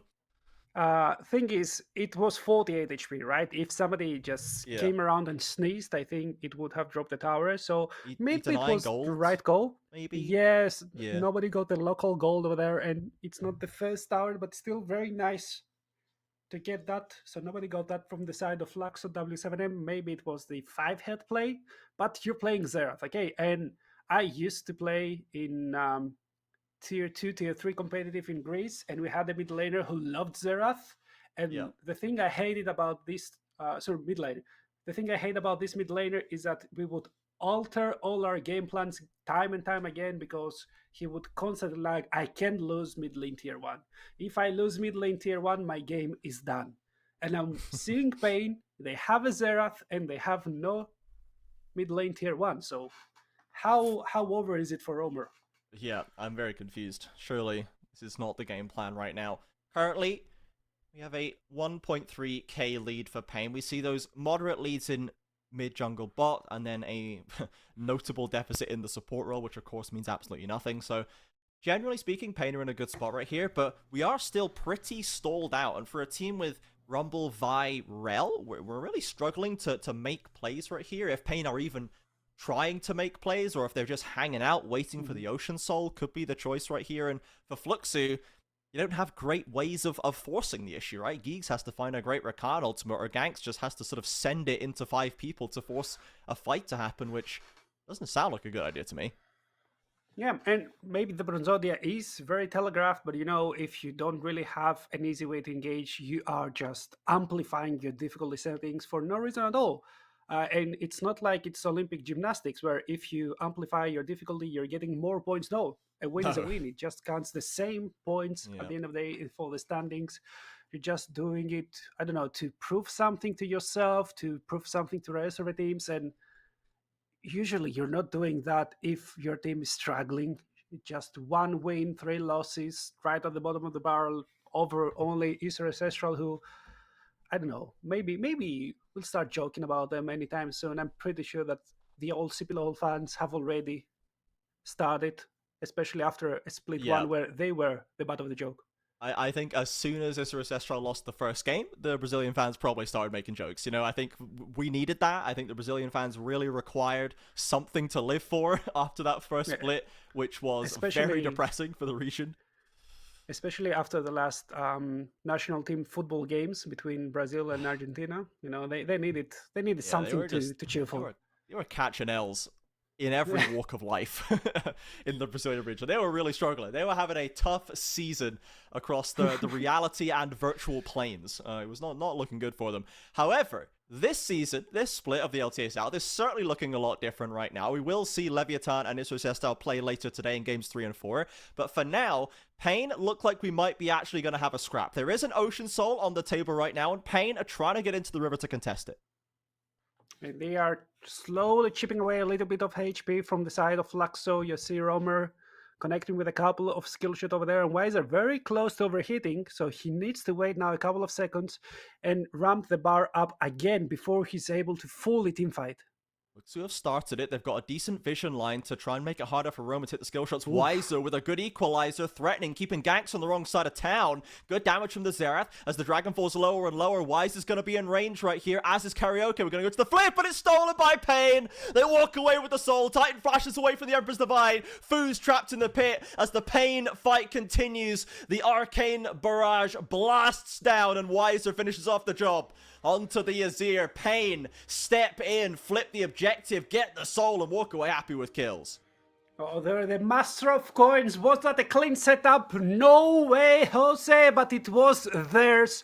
And the enemy is none the wiser, pun intended. Now, with the soul very early on, they collect the mid lane tier 1, and they run towards the top side to collect maybe a Roinus Hatakan as well. Oh, it's voracious.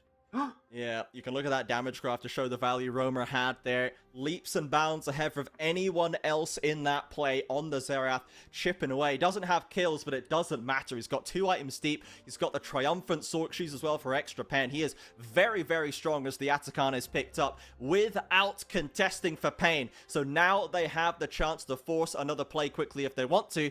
Let's take another look at that.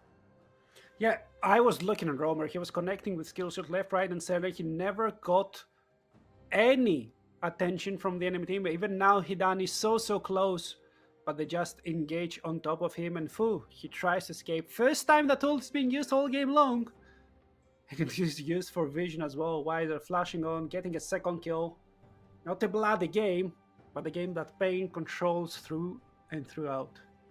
Traditionals loving it in the audience area right now. Yes, this is a game that they would be expecting to win, but it is still a win just as sweet if they can find it. At least Weiser is getting aggressed on right now, has 3 members of Fluxu W7M bearing down on him. They just need to be careful that they don't give him a free kill over. With the CC, they should be fine. There is the Voracious buff taken away. Withdrawing does Weiser back to the base. The rest of Pain threatening around the turrets. They're trying to get this push into mid, top lane as well, with Romer shepherding in those minions. I mean, kind of a nice timer, right? Because none of the waves have already crashed into the turrets, but there's still more than enough time for Pain to get the top lane tier 2, the mid lane being way more important. It's still defended by Flaxo W7M, but Flaxo gets nothing more than 200 gold and a couple of petals for their troubles, while Pain, they're still pedal on the metal.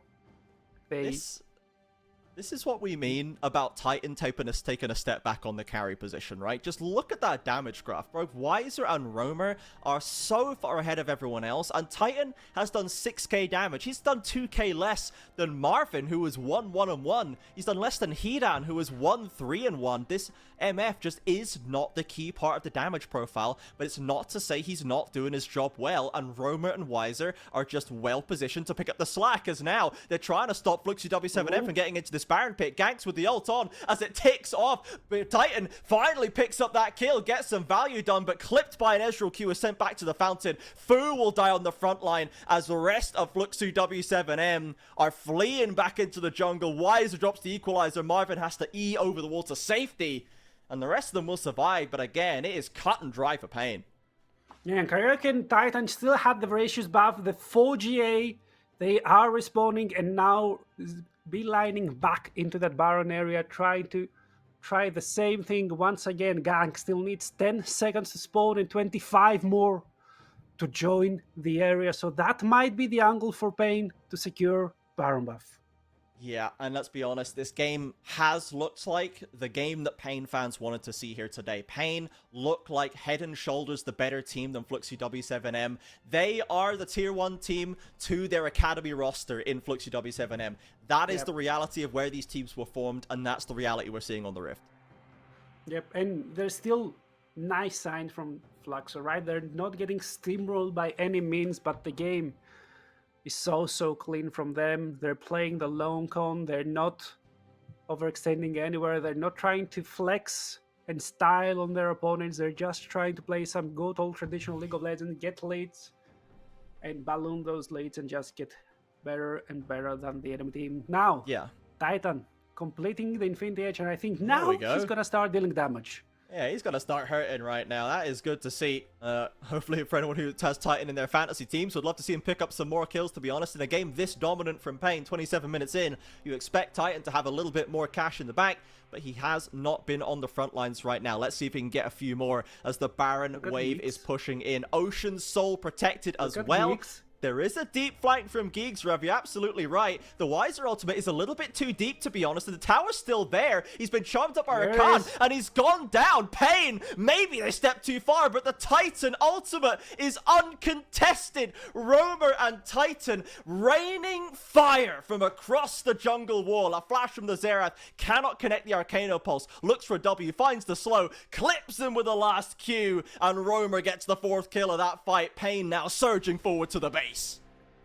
Gigs, the sole survivor, how poetic. If the game was any closer, that would have been so clean from Flaxo. Unfortunately for them, Pain was so far ahead, inflicting pain on them time and time again, and with the scoreline really indicating the difference in this game, 4-14, they look to seal the deal in less than 30 minutes. They will look to close this one out. Geeks with nothing he can do against the empowered minions. Marvin off the fountain, throwing out Qs, cannot connect them, slowed down by the Xerath as well. Funo off the fountain is going to threaten. The rest of Fluxu are alive, but the fountain is just too close to falling. And there it is. Pain Gaming take the conclusive win that they wanted to take here today, to settle the nerves, to deny any doubters after that Furia loss that no, this is still a benchmark, a bar-setting roster in the LTA South.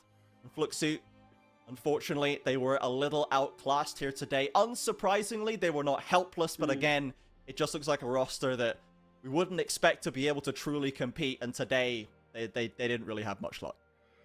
Yeah, at least they started pretty nicely in the fundamentals, right? So there's something to build on and something to look forward to, but I don't think that split 2 will be their split. Maybe we're gonna start seeing them pop more off on split 3, but today is not their day. Today is the day of the main team, Pain. They collected the pieces that Furia gave them, and they have rebuilt themselves really quickly. Yeah, and Karaoke Vi haters are going to be seething, because when he puts up games like this, he's going to get given it again. If he plays Vi like this sometimes, they're going to give him Vi again. And you're going to have to sit through the 1 and 10 Vi game again when it comes round. And that's just the way it's going to be, alright? While Karaoke is here in this Pain roster, you're going to have to deal with the duality of his Vi. That's just the reality, sadly. So, Pain, 4-1. Once again, tied with FourY4. They're, of course, losing the head-to-head in this single best-of-1 round robin. But I think, yeah, they can decidedly be confident right here. My question to you, Rev, before we go to a break and sign off before game number 3, is do you think there are any teams that are realistically inside that top 3? That is Pain, VKS, and FourY4 right now. Do you feel like anyone else can be considered in the top 4? Or do you think there is like that top 3 challengers echelon and then kind of the rest? Because that's where I'm at right now. I mean, realistically, there's none, but I always like to put on my copium supply on the table, and I'm gonna say that if Red Canids can kind of stabilize themselves and not just be either the best team or the worst team, I think they could crack into that top 3, but they're still a long way away from that point. I think a long painful journey of learning to be done by Red Canids perhaps, but they've always been that kind of what-if team of if they could just keep a hold of themselves for that one team fight, that one game, that one moment, maybe we could have seen more championships, we could have seen FNB at International, we could have seen more titles for them, we could have seen even more Grand Finals appearances. It's been a while since we even saw them in that final leg of the competition, but I think you're right. Now, with this movement jungle, we need to see them just try and fix some problems. The problems have been there for a long time. They're still there. And for now, we cannot consider them comfortably in that top 4 until they sort them out. If they do, the doors will be wide open. And we'd love to see that. But for now, we are going to go to a break. I believe we are getting... Who are we getting in after the break, Rev? Are you still on after the break or are we getting new folks in? We're getting completely new folks. Completely new folks. I mean, we say that... I think it's RMC. They will be people you've seen before, to be clear. They will not be necessarily fresh faces. Yes, I believe we're getting FourY4 and RMC, the El Clasico duo of LTA South in after the break. So look forward to that. For now, we will sign off. Thank you very much for watching these first 2 games. We're going to go to a break right now. We're running out again to kill those pre-rolls, and we'll see you back here in just a few.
So hold our heads up high and beat the drum to what we love.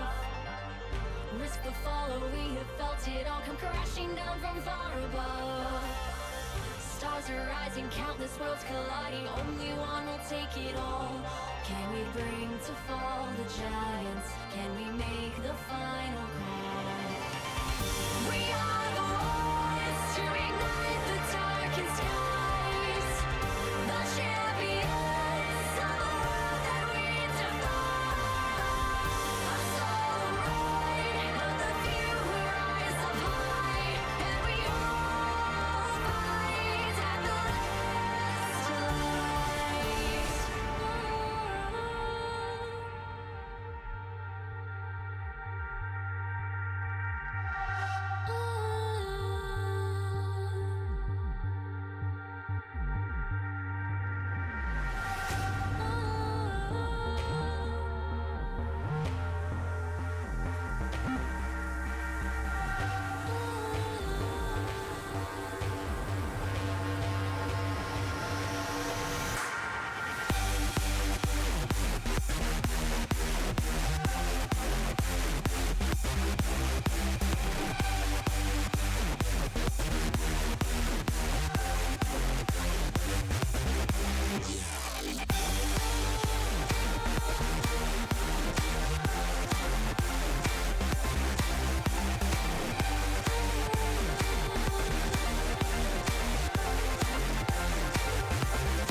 Welcome back, everybody. Thank you so much for being here. I am FourY4. That is RMC. We've got 2 games left. The 2 LATAM teams, they've got to exercise some demons here, RMC. This first one might be a little tougher because Kate Stars, they have woken up. They are 4-0, but, this, to me, has banana skin written all over it.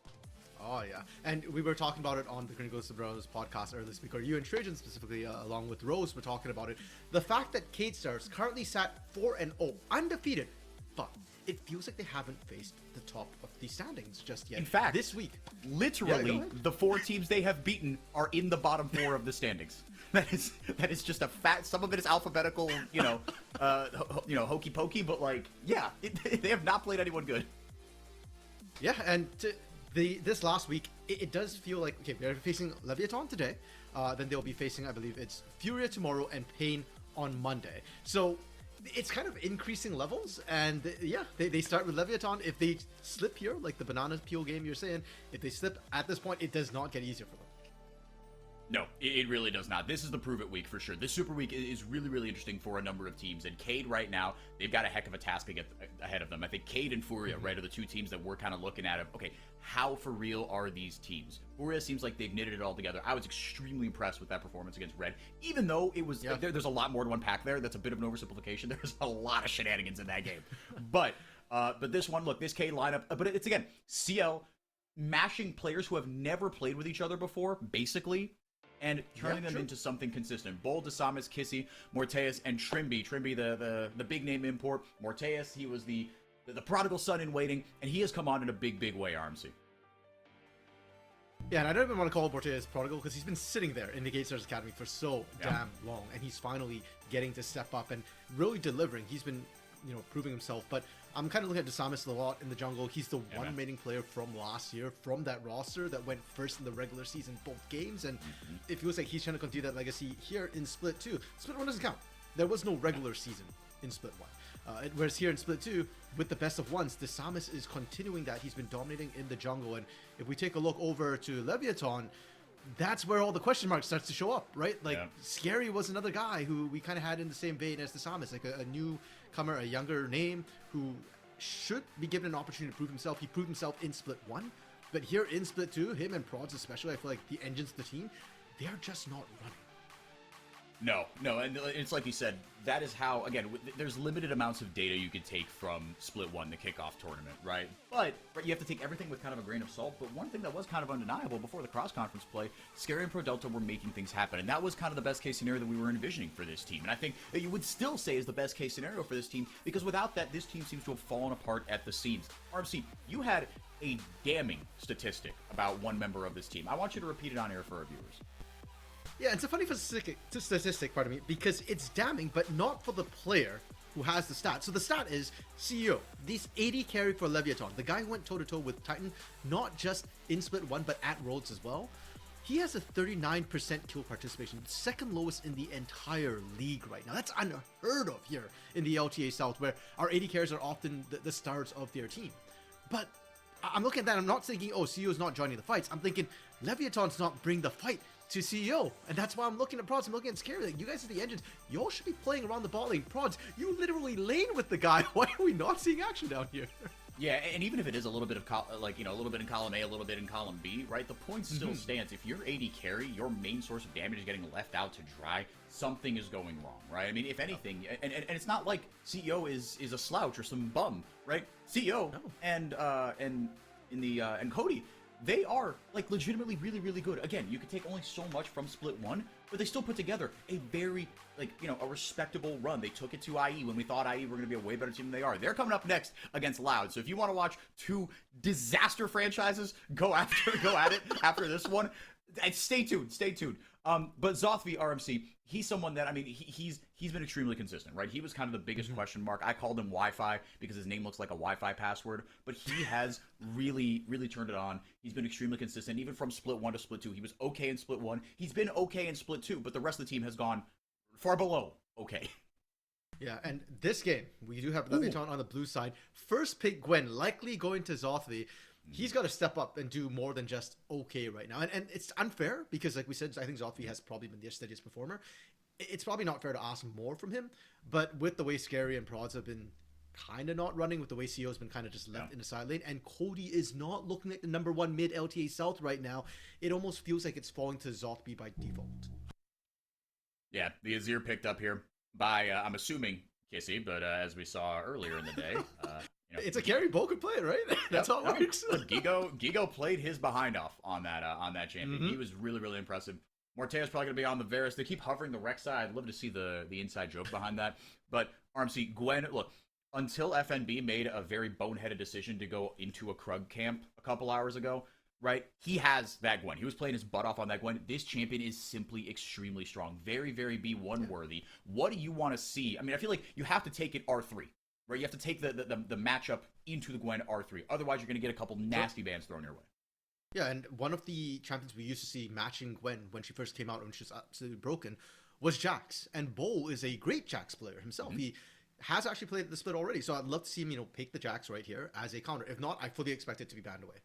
You could also see something we could potentially see something like a Renekton or an Aatrox as well for Bo, just to kind of match hands with it. Though I'm not a huge. Okay, that's a hover, right? I mean, Gigo's done it. But... Let's go! We got Fiora, baby! Holy moly, dude! Wow. And here's the thing, RMC, you have been a big Bull is a carry player truther, and the evidence is overwhelmingly stacking in your favor. So I've got to eat some crow on that one because I was a little like, haha, let's get you home, old man, sort of when you brought that up. But you have been proven right, and my goodness, I mean the responsibility on Bull right now, not just to be a carry player, but to manage the map well, is immense in this game. You know what's really funny though, FourY4? As much as I've been talking about Bull's carry, it's out of lane. His laning stats, he actually has the lowest goal difference of 15 of all players.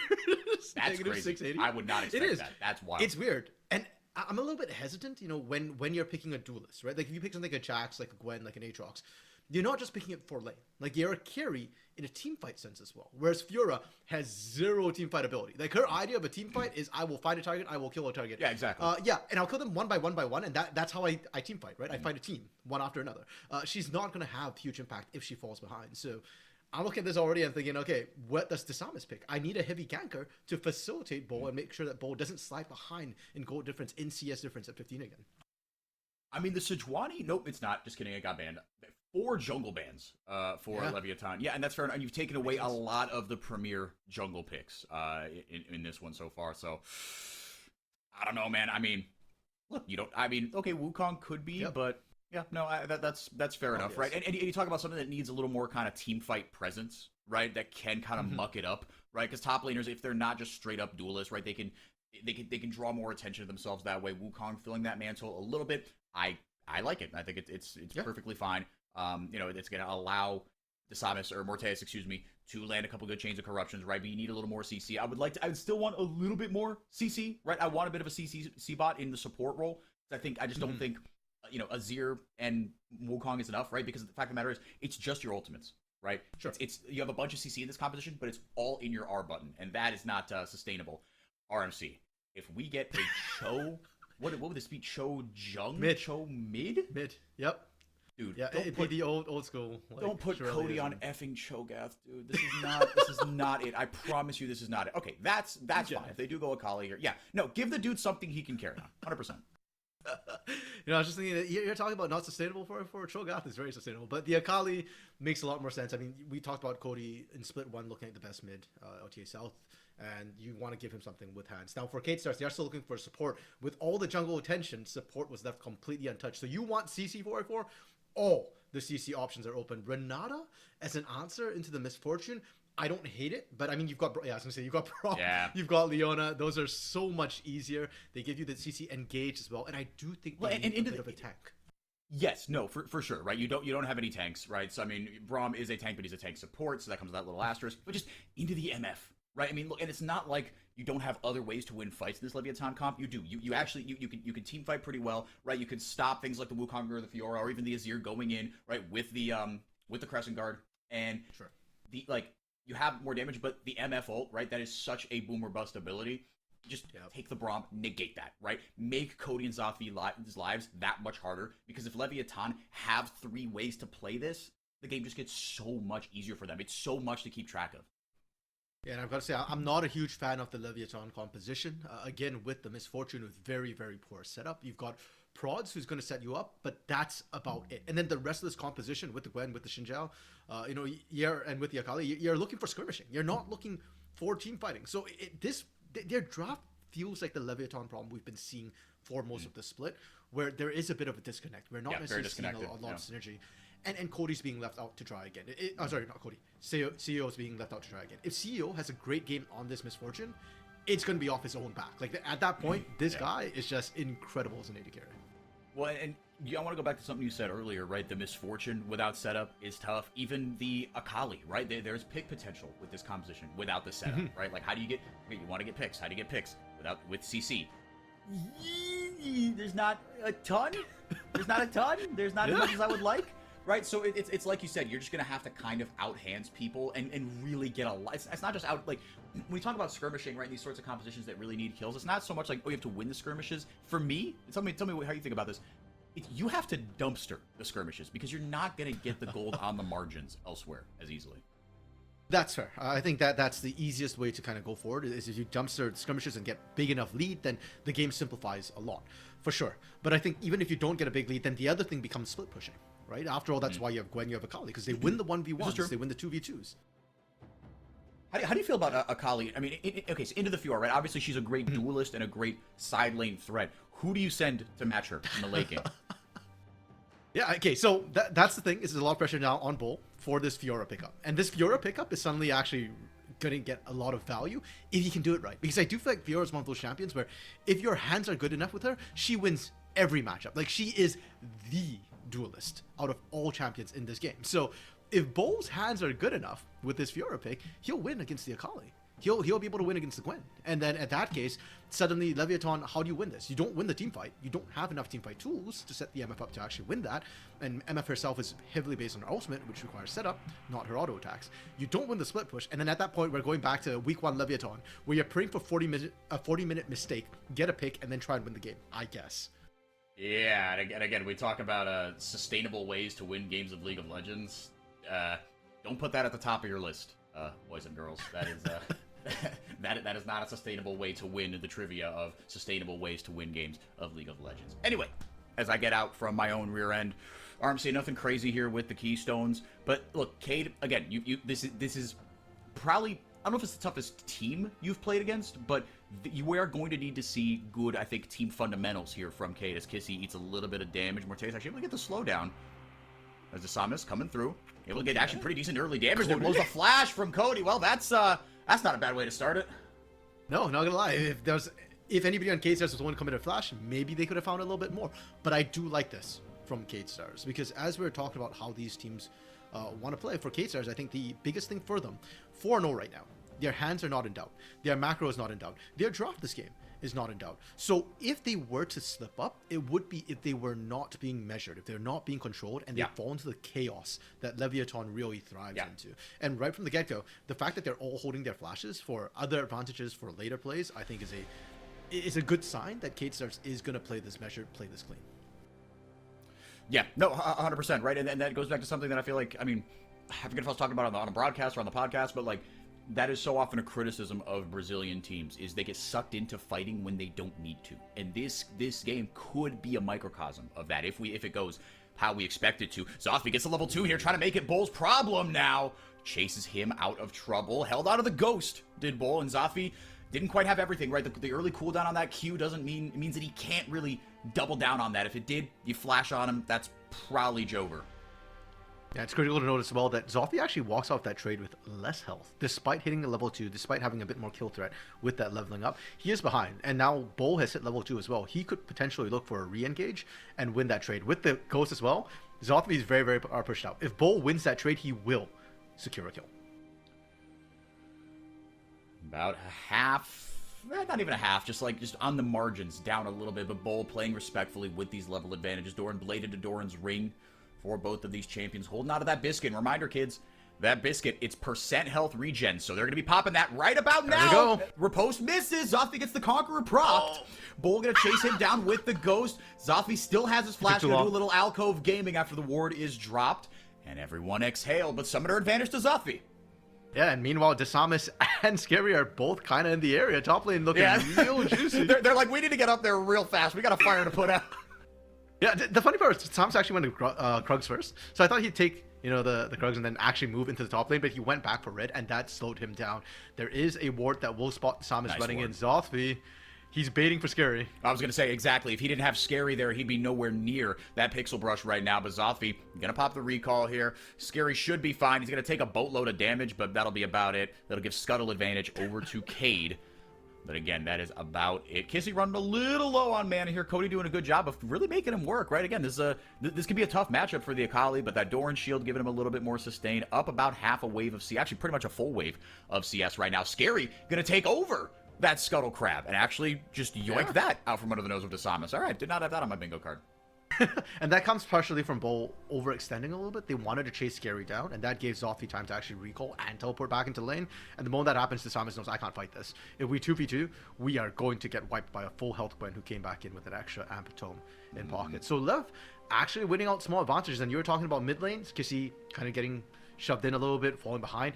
Not ideal when Akali's weakest is her pre-6, but bot lane as well. CEO and Prods in the 2v2 against Morteus and Trimby, they're getting themselves a full wave advantage as well. And that bot lane is interesting to me because of what happened in Split 1, where Prods went on his massive revenge tour, took out Kate Stars and Pain to be second seed coming out of Split 1.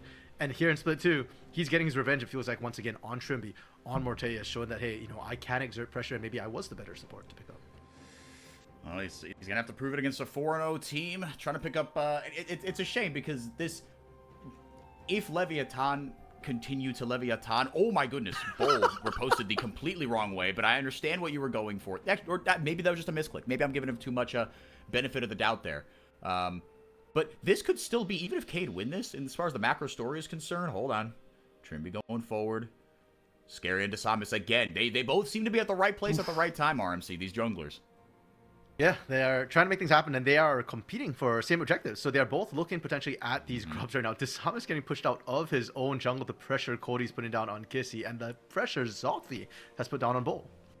One Pro Delta and Trimby right have roamed up as well. This is a full-on 3v3 here in the mid lane, and with Bull having to recall potentially here, especially before both these top laners hit level 6, you can see Zothvi roaming down as well. Neither one of them have TP. He's hit level 6. Oh, it's too late. The Shroud goes down, crashing just the smallest wave of all time into that turret, getting absolutely nothing off it. But again, just the supports and the junglers, they've now roamed up to the top side. They are we haven't even said the name CEO and Morteus since this game has started because they've been on the top lane island. RMC Bull now moving into the fight here. It's a 3v2. Zothvi, he's got level 6, but he doesn't have enough mana trying to push that wave in. Good comms there by Leviathan to not get sucked into a fight they didn't need to, but no real ways to start that fight either, right? Without the ultimates. Desamas didn't have, if Desamas had the Cyclone, I think Cade pulled the trigger there. Yeah, and that would have been a very risky trigger to pull. With Zothvi having the needle work available, Gwen's much stronger. The team fight, they find Cody. Big shuffle. Cody R1's out of it. He might get the Kissy! That's the Cody we were looking for on the Akali, making Kissy pay. Move aside, Mago. We've got a better Akali First Blood coming into town, and Cody picking that one up. That's going to secure full pressure for Leviathan on this early objective. They're going to get grubs completely uncontested. Their solo lanes are popping off in 4v4. We said before, for this team to win, they picked heavy skirmishing. They picked Gwen. They picked Akali. They need to get ahead, and guess what? Lo and behold, they are getting ahead. So far, so good. We hasten to remind viewers that parts 2 and 3, Insta-Cleanse the Chains of Corruption to CEO, parts 2 and 3 of that checklist come in the late game, right? The team fighting is going to be very, very interesting, but so far, so good, right? If they enter those team fights later, down, 2,000 gold, the composition for Cade will simply win out.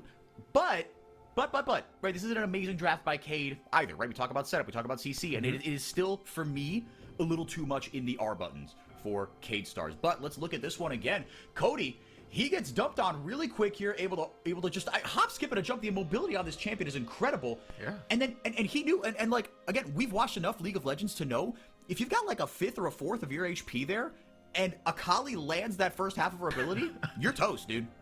Yep, and they knew exactly what it is. I want to highlight that Cody did that solo. It was a faster collapse from K-Stars. It looked like it was going to be a 1v3. It ultimately ended up being only a 1v2 situation. Trimby wasn't able to get in whatsoever, but neither was Prod. So Cody, yeah, if he's able to do this now, imagine what he can kind of do once his full items come through. Hextech Alternator already picked up is going to be really nasty for Kissy to try and duel out with. And for K-Stars, they lost out the Grubs. They did not answer with Dragon. Now, trying to go for the Dragon with the pressure that Cody has, with teleports up and available for both top laners, this becomes really dicey for them. And if Kate Stars want this Dragon, I need to see Samus try and get a lead somewhere. I need to see maybe well, you probably don't want to call for a lane swap right now because you want your duo down here. But yeah, they need to find a numbers advantage some other way. Bull pops the grand challenge. This should be a solo This bolo works. here. If he can get out of the immunity, just got to wait that out here. With a top away from the Q. Pops away from the needlework as well. I don't think that would have been enough to kill him. Well, maybe if he got the sweet spot on the Q. But Zoffy able to wait out that grand challenge from Bull. Okay, so here's the problem. I actually don't know if Bo could have won that fight. Like you said, if the sweet spot landed, maybe he goes down in that fight. But it just feels so odd to me to see him so scared to engage when Zothri is blowing spells. Gwen is quite cooldown based, right? He has to use her abilities to run these trades. Fiora doesn't. She just runs at you. Now, it's not the end of the world, right? Like, Fiora will continue to scale up as she gets items. She'll get scarier and scarier.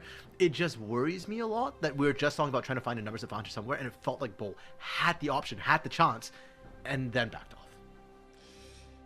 Yeah, no, I mean, and the fight was started at a bit of an awkward point in the lane, so I guess that's it, right? But you have to give credit to Zoffy. I mean, he knows that. Yeah. I mean, but again, like in the top lane, right? You can use the wall to your advantage as well, right? That grand challenge was popped, and you saw Zoffy kind of shade over to that wall, and actually go on the offensive a bit, which I didn't expect. If I'm Zoffy, I'm on just full retreat mode. Chains of Corruption go down there. CEO has to flash away. Not going to eat the cube, but Mortea's still dumping damage into Pro Delta, making it right onto the head of Trimby. Meanwhile, does not have level 6, but neither does Pro Delta, and that will be all she wrote. Pull time is available for CEO as well, so Trimby wants to commit to this, or Morteus wants to commit for this. They will probably lose their life. One thing we have to highlight with Braum, he's a countered misfortune because of Unbreakable and because of the Glacial Fissure.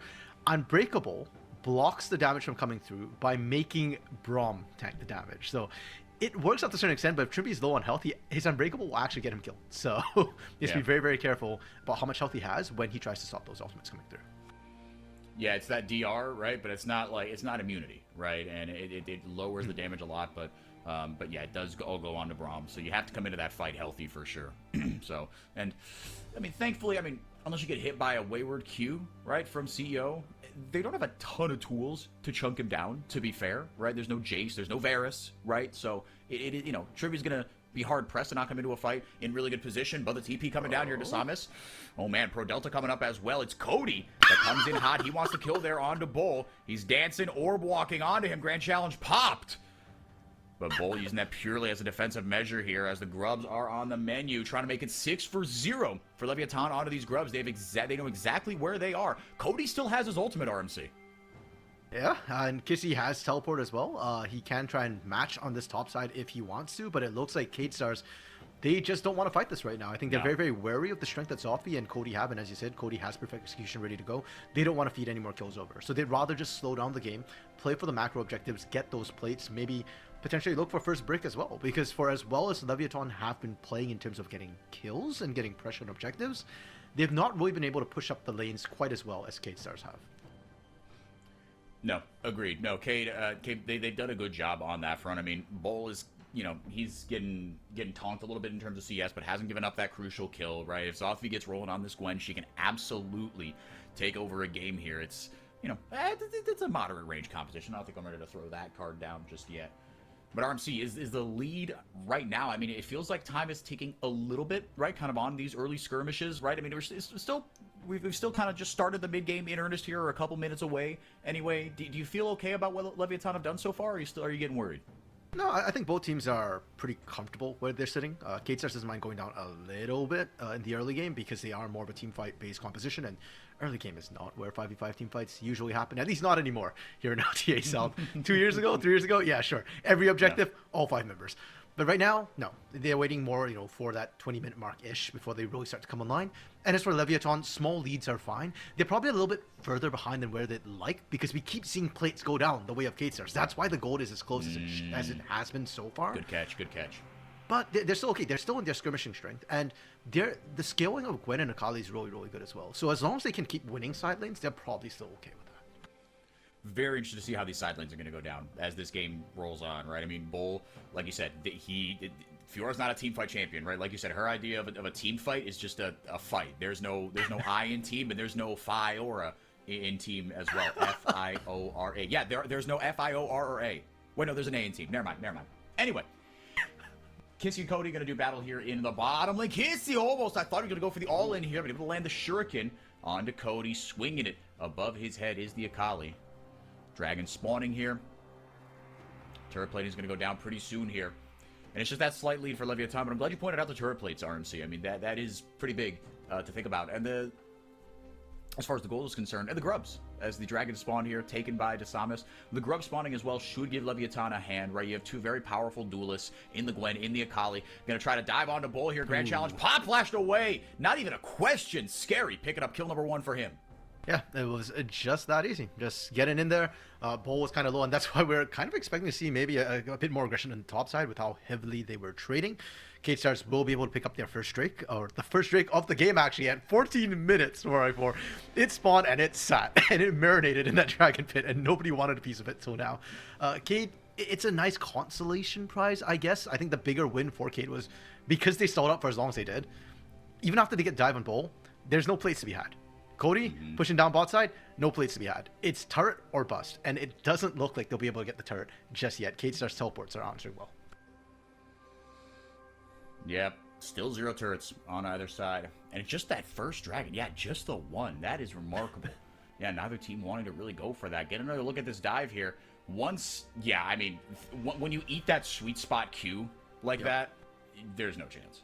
Yeah, and with the knock-up as well, it's pretty much guaranteed. So, yeah, they knew what they were doing. The sad part for Kate Stars is the opposite is not quite true. The Sam is trying to gank Zothwi is a little bit more complicated because of the Hallowed Mist. So, for Kate Stars, it really does rely on Bull being strong enough to actually kind of win out. And you look at the CS differential between the two. Even before that solo kill went down, Bull was already down like 15 CS, which is pretty much what we expected. CS differential of -15, lowest in the league right now.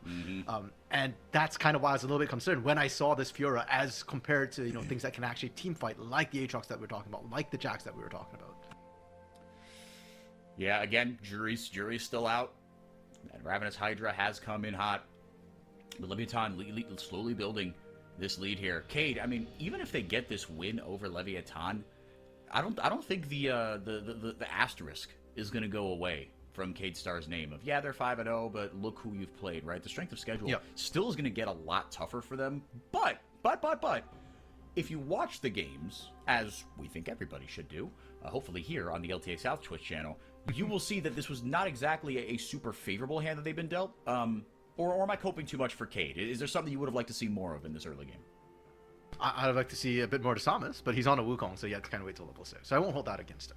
But they do... The fact they're kind of losing out hands against Leviathan is a little bit scary, because when you think about how Furia has performed in the past, when you look at how Pain performed even today, right? Like, they are very strong laning teams, and they know how to play with leads. So for K-Stars, like you said, winning against Leviathan doesn't clear the asterisks, but losing to Leviathan today would certainly bring a lot of questions up against Pain, up against Furia, much harder teams to deal with. Zothwi wisely backing off, like we said, the Samus with Bull, maybe not as much kill threat. The Samus with Kissy and Trippy, yes, a lot of kill threat. Oh yeah, no, there's so much damage coming through on that.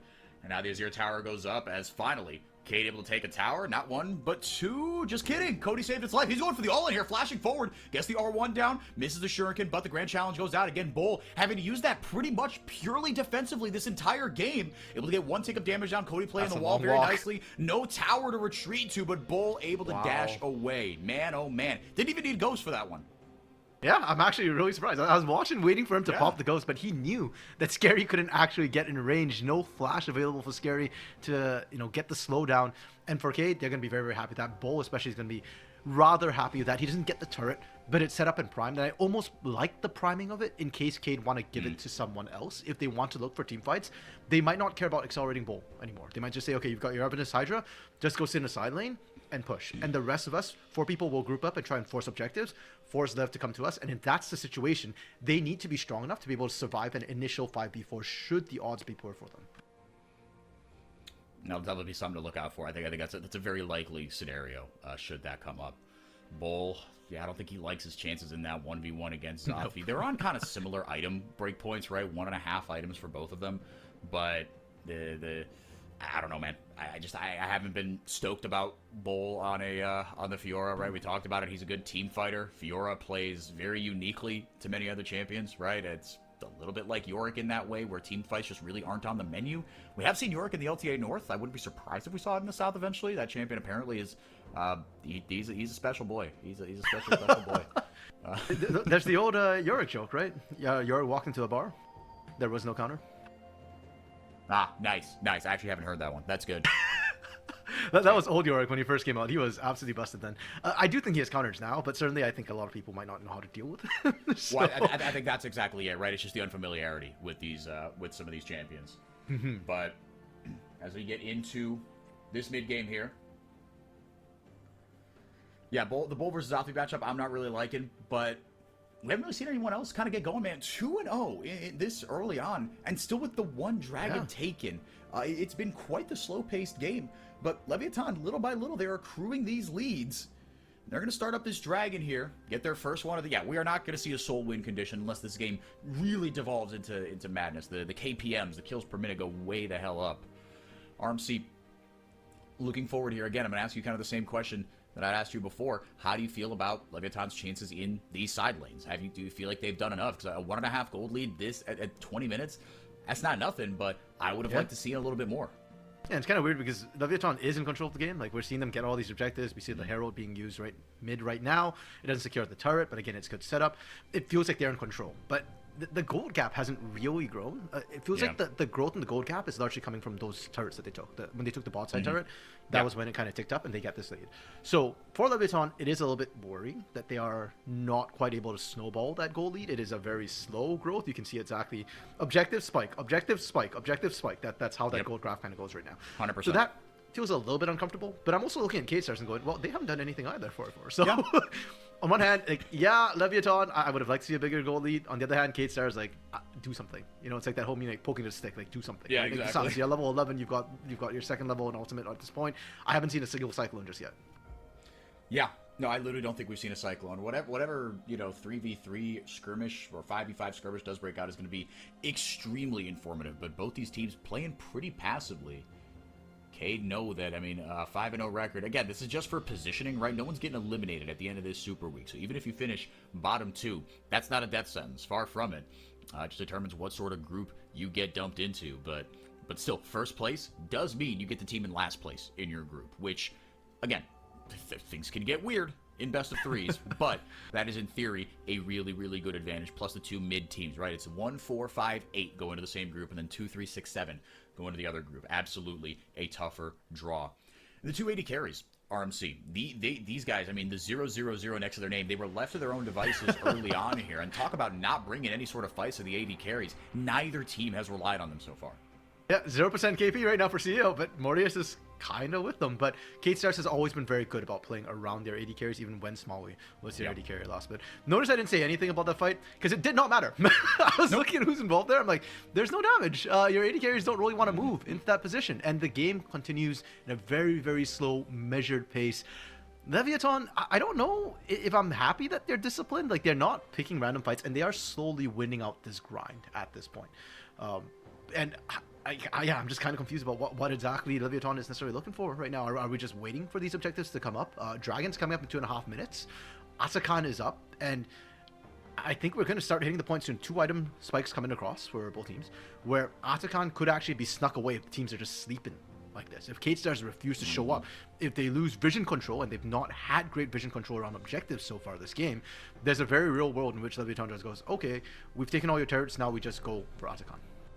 Well, I think that's going to be it. It's going to be the vision control, right? Because what it does mean with kind of a lack of fighting, usually, and this is the case here, everyone's got TPs up, right? And that feels like the fight that is kind of bubbling in the background. The hypothetical fight is that when somebody decides to pull the trigger, then all of a sudden everyone and their mother is going to show up at the cookout. It is going to be very, very crowded. Extended family that you did not want to see is going to show up and start asking you some very uncomfortable questions about your relationships. Well, but it matters how you show up too. Like, are you showing up with a nice gift? Did you RSVP? Are you just driving a truck into their backyard over the fence? Like, for Leviathan, especially for Leviathan, it matters because they want Zothby and Cody crashing the party when K-Stars are not prepared for them. Whereas K-Stars wants everybody to be nice and polite and lined up at the front. They want a front-to-back fight with maybe Bull looking for some sort of flank. And right now, they do have the vision. They do have enough wards that they can look for those sort of flank angles. Both teams have that.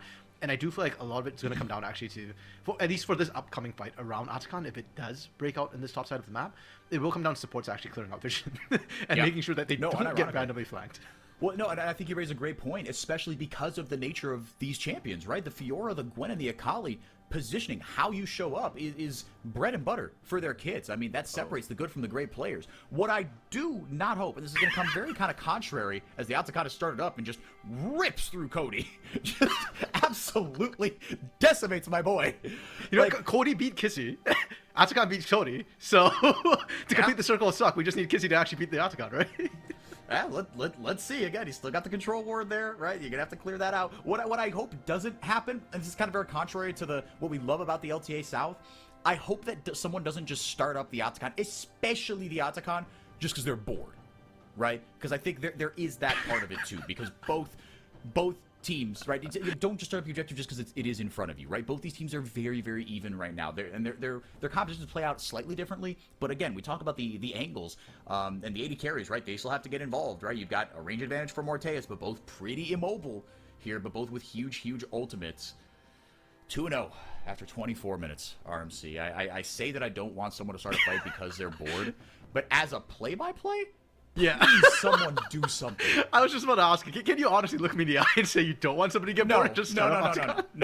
For entertainment purposes, no. I think if someone just like poked the Atakan and just got lasered in the back of the head, I think that would do wonders for entertainment right now. Another objective taken from under the nose of VKS. They knew they were there, but did not want to start that fight. This game, I mean, again, if you want to get nerdy about it, vision control has played a lot of importance in this game, right? I mean, You haven't been able to start these fights without that, and it's good enough to the point where neither one of these teams, unless they're certain that they can get an angle off, they're not going to contest. And now I really do have to question K-Stars a lot. Up to now, I've kind of given them the benefit of the doubt and said, like, okay, you know, they lost out the early game. They didn't want to skirmish early into the Gwen, into the Akali. But when do you want to? Right, we're hitting level 13 on the junglers. Like, sure, Trimby's level 8, so supports are going to be very, very far behind. But you've hit your 2-item power spike. You've even got the Seeker's Arm Guard on Kissy. What more are we waiting for, K-Stars, before we start looking for some sort of action? Are we waiting for Bull to come online and actually be a split push threat? Because if you are, we might be here like 15 minutes from now still waiting for a team fight, if that's the case. And for Kate to give up that dragon for free, no, they can do that. That's only second trick for Leviathan. First one was taken 14 minutes. It's really, really slow. But at the same time, it's like, oh, still, I don't like the fact that we're giving that for free without any sort of contest, without proper setup whatsoever. And what are we doing with all this time that we're taking right now? Yeah. Like, we're not setting up on the top side particularly well while the dragon was being taken. We did it after that, on that reset. And now Lev is just going to walk right up there, clear all your vision, set down their own vision, because it's kind of been desynced in that sort of situation. And Leviathan might be and we're just going to rinse and repeat. We're just going to be rinsing and repeating, right? Because that's the thing, right? The vision control has to be so much better for me for Leviathan, right? So for them to actually start that aforementioned fight, we're kind of dogging on Kate a little bit here, but you need a lot of things to go right for Leviathan to start a fight, and I think they're perfectly happy just kind of winning the objective game, right? It's like the gold graph, right? We saw it. The gold spikes directly line up with an objective, and then it kind of goes down ever so slightly. They lose 100 gold, they gain 500. They lose 100 gold over the course of 5 minutes, they gain another 500. Still a whole lot of zeros here, but some pretty big item spikes coming through here. Everybody's pretty much on 2.5 items, and that's another thing, RMC, right? I mean, as far as choosing one to take a fight, another condition of that is item spikes, but because this game has been so close, you can't really rely on that. Yeah, and like we said, the spikes have come, they've gone at this point. And I like the point you bring out that Leviathan is having problems engaging, right? We talked about it in draft, the fact that the only setup for CEO is Pro Delta. So Pro Delta's got to run face first to engage, and he's done it before. We think back to Cade last year. Prods literally did that multiple times with Rel, to the point where Rel almost became a signature champion. 100%. But he's actually been remarkably measured this game. And not just this game, I feel like this entire split, right? Him and Scary, we've said, criticized him for not being aggressive enough and really making plays around CEO. Unfortunately, this game, it feels much the same, right? Scary is looking for stuff, but it's not with CEO. Oh, Scary. Taking really, really low. Finally, the first Cyclone of the game. Rejoice, LTA South enjoyers. Not only that, he's going to do it twice, but he's left out to the woods to dry here. Kissy going to get taken down by Cody. He gets onto him. Trimby going to eat the shuriken, and there will not be any further engaged there by Cody. Got out kind of by the skin of his teeth there, but he's able to grab an all-important kill here. Now the million-dollar question, what are we going to do with it? I fear the answer might be nothing, RMC. No, don't ask that question. just savor the one kill we got in the last 10 minutes. Right. Like, I'm being ungrateful. oh, we get more Cody TPing right back into it here. That is crazy. Yeah, he went right back in, but the rest of the team's got to go in here. Zothby taking a ton of damage. Gwen is immune. That'll buy them some time. So will the stopwatch. Going in there with the crash down. Zothby gets grand challenge. He has to hop out of the fight. Trimby not able to go forward and take much damage. Bull going to be taken very, very low. The Ignite ticking down. If Cody can get onto him, that's going to be another kill for the Akali. But Trimby might be the sacrificial lamb. He will not be. First kill of the game going over to Kate. Hang on a second. Wait. Cody gets forward, flashes over the Q, and another kill comes through. CEO is finally on the board. Kissy TPing in, like you said, RMC. Stopwatch going to buy Cody some time here. The aggro resets. Kissy, Shurima shuffling, kind of, his way out of that Krug pit. 2 for 1. Leviathan, that was so weird, RMC. And finally, they're going to start the Baron. We hit the limit of their patience, and both teams decide to pull the trigger. But it's better for Leviathan, because, like we said, they're the skirmish team. They're the skirmish composition. If the fights aren't being set up properly, they will benefit. And we saw that. We got to see Zothby. We got to see Cody really kiting around in a lot of those fights, immaculately played from them. And for Cade Stars, it's just, what did we just do? Like, you tried to gate crash the party, you drove in the backyard over the fence, and you missed the whole damn house and fell into the gully behind the house. Like, just why? Like, we're gonna look for team fights. Get the setup properly. Instead, it was like Desamis just trying to make a play on his own into a skirmish fight. And then the resulting fight, the re-engage from Kane Stars, was the really baffling part. Giving 1 kill over is okay. Giving that many kills is costing you. You've lost Baron now. You're going for Dragon, and even this Dragon's gonna cost you. Because if Lev respond to this, they probably win. If they don't respond to this, they go for turrets and they get the Baron push instead, which is the better macro move, the better strategic move. And Leviathan is actually using their heads.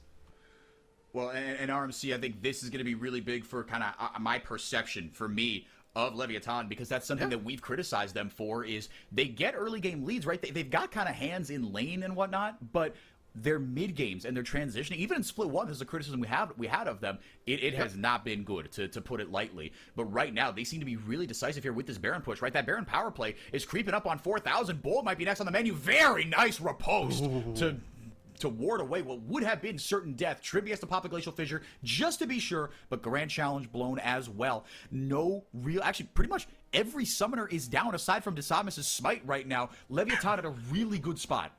Yeah, Leviathan, unfortunately, their sums are down as well, so they're a little bit cautious about how they want to push this. Zothby on the side with Needlework, threatening a flank. Thankfully, Kissy did manage to get back to base in time, and Kate Stars, they should be able to hold this, but Leviathan still have quite a bit of time on this Baron. If they want, they could just reset, go for the 4-1 again, except this time setting up the 4-man push on the bot side. It would guarantee an inner, and frankly, with supers pushing tops, or with the damage they did on that topside turret, no supers just yet, they might even be able to get another inhibitor turret. Kate Stars, though, delaying the backs, trying to waste as much Baron time as they can. And that's about all they can do, it feels like, at this point. The lead has grown to 7,000 right now. In the blink of an eye, just a couple minutes ago, we were making small talk about God knows what. Thank God that's over. We're going to get another look at the way that initial fight started. This feels like eons ago. Yeah, and the thing is, you Cyclone, and you're trying to buy Kissy time to get out. But the hard commit kind of baited the rest of the team in, and Kissy actually did kind of manage to get out. Unfortunately for them, though, that was fine. This, the part which I think was the unforgivable sin, right? You're looking for the re-engage without vision, by the way. You'll notice here, there's no wards from Kate Stars. They actually don't know what's really happening. Their only ward is over the wall, where it's not seeing anybody whatsoever. And that gives them all the space they want to make that play. CO gets to get an uncontested, without setup bullet time, by the way. There was no big out from Pro Delta to set him up. He was just able to get sat there because Kate Stars already burnt everything early. They're in a choke point. Yeah, that can't happen, right? We pointed that out in draft, right? How boom or bust a spell that is. But if you can just farm damage like that, like you said, it's borderline unforgivable, especially when you have backline access, right? You have dashes from Bull. You have a Cyclone, right? The double Cyclone and a Flash from Desamis. You got a Shurima Shuffle for crying out loud. You got Chains of Corruptions that can ward something off. The Glacial Fissure has immense range. You cannot let this MF get a free bullet time off. They chain up Pro Delta, but Zothby says, you forgot about me, son of a gun.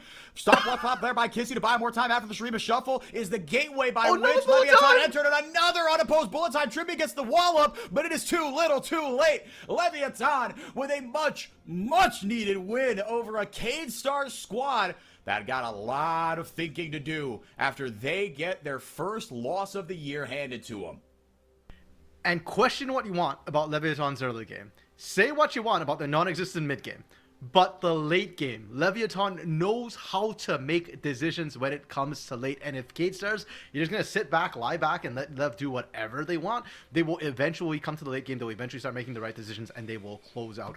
What a shocking upset. Let's call it an upset. It is an upset. Oh, that was Cade an upset. lose their 100%. first game against Leviathan, and such a dominant style from Leviathan. It's mind-boggling. No, it was the loss, but to kind of repeat what you're saying in different words, it was the manner with which they lost, right? We did not see any proactivity from Cade, and the one time we did was not the time to get proactive. No, not at all. He already lost the fight, and then you just kind of go right back to it with a man down. Yeah, I don't know what this means for Cade, because we already said in the pregame, right? For Cade, this week is the big challenge week. You're up against the upper half of the standings, the teams that, you've had the easiest run of it till now, strength of schedule, and now you're actually facing the strength part of your schedule, and you're losing to Leviathan, who's the weakest on the docket. You're up against Furia Nix, who has been absolutely stunning. Okay, game one today, they were a little bit messy, but they still won, right? They They still look better than Leviathan. Yeah, and yet Payne, who just closed out super clean against Hook 2 W7M. Like, if you're K-Stars, you're probably going, okay, what did we just do? CL's probably like pulling out the belt right now because he's got to whip them into shape for tomorrow. Yeah. So someone's gonna get some chanclas in some places that they don't like, dude. Chanclas is Spanish though, so that's I guess kind of appropriate. Yeah. It's just cinto, or the Havaianas, right? That's what my mom used to do. She used to threaten me because you know the flip flops that are the Brazilian ones, right? The ones that like they. Okay, everyone look up. I'm gonna put it in the Twitch chat. Just take a little Google. Havaianas. They have a retail store here in SoCal, actually, in Huntington Beach. Wow, okay. But they're very easy to slip off, right? And you can just in one motion slip it off and backhand somebody. Anyway, yeah, this was not it from Kate. I don't know. For me, it doesn't really change my opinion of them that much because I think I had the strength of schedule in my mind so much, right? But like you said, the manner of the defeat was very uncade, right? It almost felt too controlled, right? It was very, very risk averse, and to a certain extent, I get that because this is kind of the early mid game is the power point of this Lev composition. So from one respect, I get that, right? But I don't know. RMC, what would you have done differently? I guess give me something to cling on to here. If you flipped the nameplates, or you just hit the nameplates and told me that Lev was K-Stars, I'd have believed you. Right? Like, K-Stars look like Leviathan and the struggles they've had where they just weren't doing anything. And Leviathan was incredibly proactive this game. I really, really like that look. Like you said, maybe for you it doesn't convince you anything for K-Stars. For me, it worries me a lot that K-Stars kind of dropped that, and it brings into question whether they or not they are actually a top 3 team. I think it proves a lot more for me for Leviathan. I think Leviathan is a very variable team. Some weeks they're really good. I mean, week 1, 2-0. Week 2, 0-2. Week 3, I mean, they could be improving, right? They did the same thing in Split 1, and I think if you're a Leviathan fan, if you're a LATAM fan, you're very, very happy that Leviathan is starting to actually perform and looking pretty good right now with the chance of even doing better into the rest of this weekend. Yeah, Leviathan, the rest of their schedule, well, they've got Payne tomorrow, but then IE, that'll be the last match of the weekend. Lev versus IE. El Clásico Latino, that should be very interesting. Because unironically, if you go 2-1 this week, right? I mean, if you drop one against Payne, no shame in that, right? But then you beat IE, all of a sudden you finish the split, 4-3. Given how things started, that's all right. We're gonna take it to a quick break. For now, though, we've been blabbering long enough. Coming up next, IE versus Loud.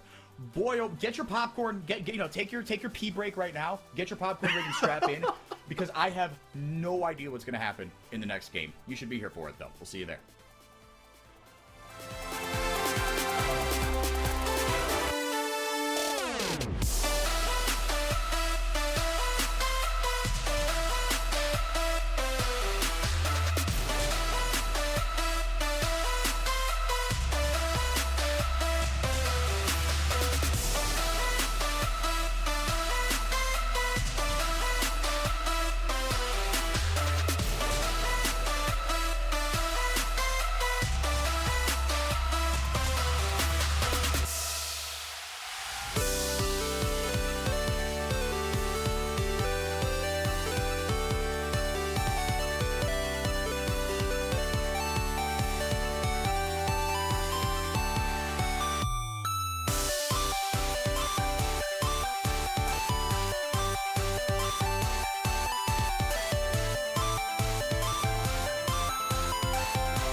Welcome back, everybody. 4x4 and RMC going to take you through the last day, or last match, I should say, of the first day of 3. We will be here on Monday, guys. Don't forget. And if you haven't followed us already, if you're watching us on the LTA Fantasy app, by the way, welcome. We do this every single day that we can. We do this for the love of the game. We appreciate the support from Riot on the Fantasy app to follow what we think is the greatest region of all time. We've been doing this in some way, shape, or form since 2021. End of 2020, depending on who you ask. So it's been a long, long time we've been doing this. And RMC, over that time, before the merger, when dinosaurs roamed the earth, Isurus Estral and Loud, those two teams emerged to become stalwarts of their region, standard bearers for their region. And these two teams, they're a combined 1-7 right now, but historically, I think that's what we're going to cling on to for this matchup. Historically, these two teams have done a lot for their respective regions. You know what? Depending on how it goes for by the end of today, the rest of the LOA might start sharing the generational trauma that is 7-1 that Brazil already struggles with. We do start with Isurus Estral, of course, currently sat at 0-4. Guys, this is the split 1 first seed. They're the only team who took a game off LTA North during the playoffs, and they were one Bertle miscue away from not letting the team that got to first stand even out of the first round. And I will die on that hill. You know what? And that's fine for because Bertle died on that hill, and Bertle is no longer giving the opportunity to miscue anymore. Summit, you can see his picture there. That's a promo picture and a half that he got for Summit coming in. He stepped in last week replacing Bertle. I've got to be honest, he has not yet performed, unfortunately. I mean, first weekend, he had no time to prepare for the team, no time to practice the team. He's just in, plug and play. Understandable.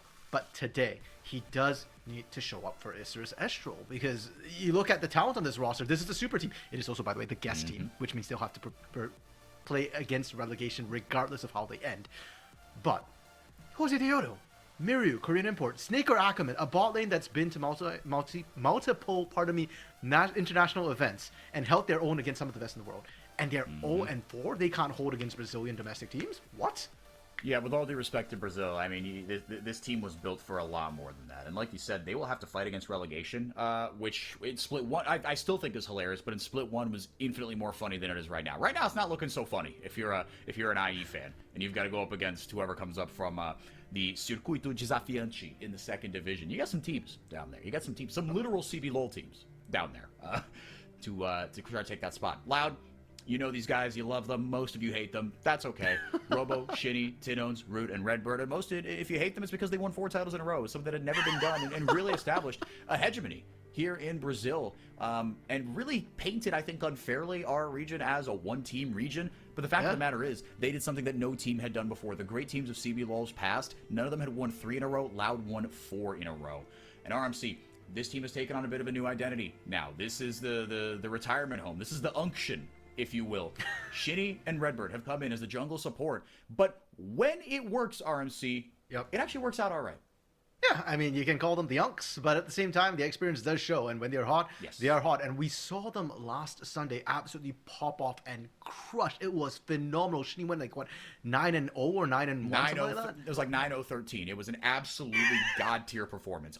The likes of which I have them on my fantasy team, but let me tell you, boys and girls, it's not because I wanted to. It's because the resources that I had on my fantasy team dictated that I needed a cheap jungler. It worked out great for me last week. Yeah, and he paid off huge. And now coming into today against Isurus Estral, Loud going to be on the red side. We're already seeing, a kind of split bans coming through from IE, not too much of a focus. They do get their hands on the Gwen, though. It feels like Gwen has become that top prio. But I think Loud's fine with that. Robo's never been a huge Gwen player. No. Tristana, sure. Rise, we'd like to forget about that, sure. But, you know, like, they play more standard. They play more for the team. And I feel like Azir Sejuani, that's just bread and butter for this team. Team fight, front to back. Simple as you please. I would like to see them grab the Robo. Or the Jax for Robo, excuse me. There it is. Yeah, no, but one thing that Robo is very good. All right, we talk about the counter into Gwen, yes. But Robo, historically, he can play this MF champion. He is so good at this champion. Yep, and he's literally... You were talking about if you hate Loud for their 4 straight wins, I'd say you're probably a Pinseshi, because you remember the Jax where Robo single-handedly zoned out 5 members, and he wasn't even that far ahead. So it really feels like Loud are taking this game very, very seriously to start the Super Week. I think you gotta, dude. Like you said, the Super Week is starting. This is not the game. You're not allowed to lose this game, right? The next 2 games are Fluxu and FourY4. Okay, you're not allowed to lose the Fluxu either, to be fair. But FourY4, they'll probably lose that one. you got to get some dubs here, man, right? Try to salvage some self-respect. Again, no one's getting eliminated. This is just for positioning for the group stage, but still, dude. Yeah, I think Loud, they're setting up well for it. They're still looking for their bot lane. Both teams looking for their bot lanes. I think, took a lot more of an aggressive stance with the Gwen, and they're going with Silas and Xin Zhao. That's not necessarily team fighting. Again, feels very kind of skirmish heavy. They do, again, have good skilling, but a lot of AP damage to come through, and not really a true tank. So depending on what Loud want to opt for their AD carry, it might just shred right through IE. This is an angle where you could probably pick a Jhin. I don't want to see Root on a Jhin. I want to see Root on a carry. But it does mean that Root can pick anything under the sun at this point. No, the Jhin shout is not a bad one, honestly. Short range composition, don't hate the Corki into it. I don't really like Corki as an AD carry in general, but I understand why. Again, you can just, the true damage will help out. It always does. But on some of these shorter range AD carries, man, I don't know, dude. Look, Root's got the Kaisa, right? She's kind of short range as well. But this is really a disengage kind of wait and see sort of composition here. You've got a little bit of dive kind of going forward, right? But you can kind of hold your own. You've got disengage here as well. And into this bot lane, the Snaker and Ackerman are playing. It'll be Ashe Braum. They'll definitely have a range advantage into whatever Root and Redbird end up picking. Yeah, it's interesting to note as well that this is the first time this split Snaker's actually picking the Ashe, which surprises me, because when I think of Snaker Ackerman, I think of a utility bot lane, and the premier utility bot lane is Ashe Braum. Yeah. So it's kind of surprising to me that this is the first time we've seen it. I do think it fits perfectly their composition, though. You've got engage, you've got, more importantly, disengage, and ways to kind of reset the fight to allow for Summit and Mirio to find alternate angles in with the Silas and with the Gwen. Loud, though, yeah, it's just, super basic composition from the Redbird with the Rel. Great full up for the Sejuani. Incredible front to back. I do want to go back to the Corki a little bit forward, because one of the other things I think that is a strength of Corki is he's got very high burst damage. His problem is actually range. Since they took away sort of the strength in his missiles and put it into things like his Philosopher's Bomb and the Gatling gun, he does need to get a little bit close to pump out the damage. But when you're against a Xin Zhao and a Gwen, to do damage, you need to be close enough anyway. So I actually kind of like the Corki pickup here. It just comes down to whether Root's hands are good enough to be able to dodge out critically those sort of skill shots that would absolutely punish the Corki for stepping into that sort of range. No, absolutely. They've really got their work cut out for him on that champion. Root, he's going to have to put on a masterclass. And Root, he's been, Mr. Consistency, right, over the course of basically his entire time here in Brazil. I think this will be his last split. Did I make that up? Before last year, before military service. Yeah, I think that's what he has been said, right? Croc unfortunately left us last year, and Root have it this year, and that's why Loud went with this Unk roster, right? Like they picked up Shinny and Redbird because they needed immediate results. Now, if you're a Loud fan, you know that the beginning of the split's always kind of rough for them, so that's fine. The question is now they are accelerating, they're starting to scale up. How far can they scale? Can they scale up into the first place Loud that we saw that built a dynasty in Brazil? The first time Brazil ever had a 3-peat, much less a 4-peat in a row. Yep, and it was on the back of those two solo laners who Loud ripped from Pain. From Pain's last championship before last split, Robo and Tinones, they got relegated with, Tinones got relegated with Pain, I should say. Robo joined after the fact. He was on Flamengo in 2019. He's got some stories from that Flamengo roster, by the way, which are hilarious. I'll sprinkle one of them in right now. He had mentioned that, because Flamengo, right, for those that don't know, it's the most widely supported soccer team in Brazil. And if you know anything about Brazil and soccer, it's like a religion down there.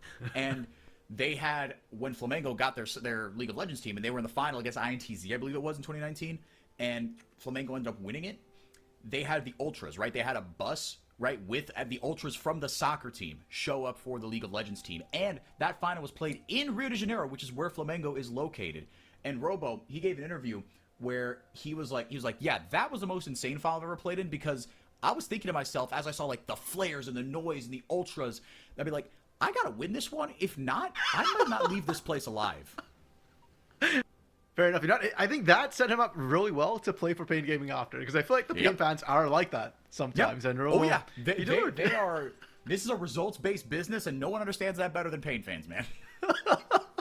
Well, for Loud, though, I wonder if Loud is in a similar position, right? Because they really only started showing up in 2021 after franchising, and they only really started to find success in 2022, 2023 after, as you pointed out, the whole Robo and Tino swap over or take away from Pain Gaming. So Loud as a franchise doesn't have that sort of same base. It feels like a lot of their success was, or a lot of their following was built on success. Win and everything's good.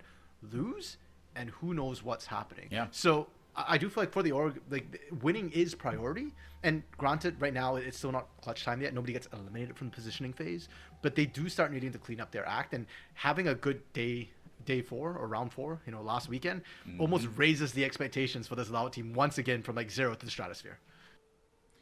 Yeah, this is the first time they're going to be experiencing losing on the League of Legends side, right? In kind of this serial fashion. The Valorant team obviously won a world championship for Brazil in 2022, and the Valorant team is going through similar struggles right now. This Loud fan base, right? Like you said, they've been around effectively in kind of these two major esports for Riot only really the last kind of 3 or 4 years, and this is the lowest ebb that both of their teams find themselves right now. And you could kind of say the same for Isurus Estral, right? I mean, it's Ace, right? They've been at some international events, but for the better part of the 2020s, it's been either Isurus or Estral.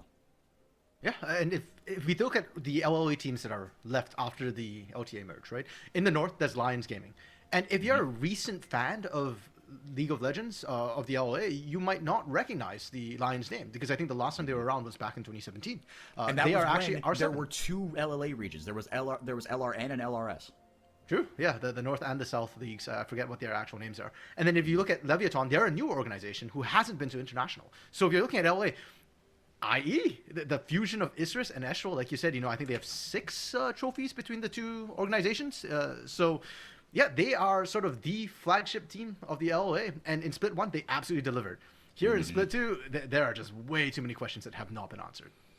No. And Summit, you can see him on your screen there. He's been brought in to answer one of those questions, which is, what the hell do we do in the top lane? Because Bertle, I mean, look, basically, Bertle was not taking things seriously. And that was reported and verified by multiple sources. He was just kind of, to use a British expression, he was taking the piss down here in Brazil. It was a rough one for him. So they brought in Summit now out of retirement, went to Worlds with R7, excuse me. Yes, it was R7. Yeah, we'll mention R7 as well, because where Jose Deoda got famous. Redbird had to flash out of here. Snacker and Ackerman making it their problem. At level 3, just abusing that advantage. That is so much damage taken by Root and Redbird. And that right there is why I'm shocked we've not seen Snaker on Ashe on this split. And I do feel like, i.e., this is their comfort zone. Give Snaker something that can play so much utility. Robo with the gank from Shinny here. Able to get there. Summit flashing away. Robo doesn't have much mana, maybe, right? I mean, these early cooldowns on the Jax. You talk about it with the Gwen, but the Jax is similar, especially with that leap strike and counter strike, right? That is his bread and butter. With both of those down, can't really do much, but you do get the flash out of him. Yeah, and now the counter response from Jose Deodo into the bot lane. They will see Tinones coming down. They know the timer is up. They get the plate, and I think that's all they're going to be able to get. Maybe a second one. For top lane, though, I didn't want to highlight the big reason why the gang didn't work.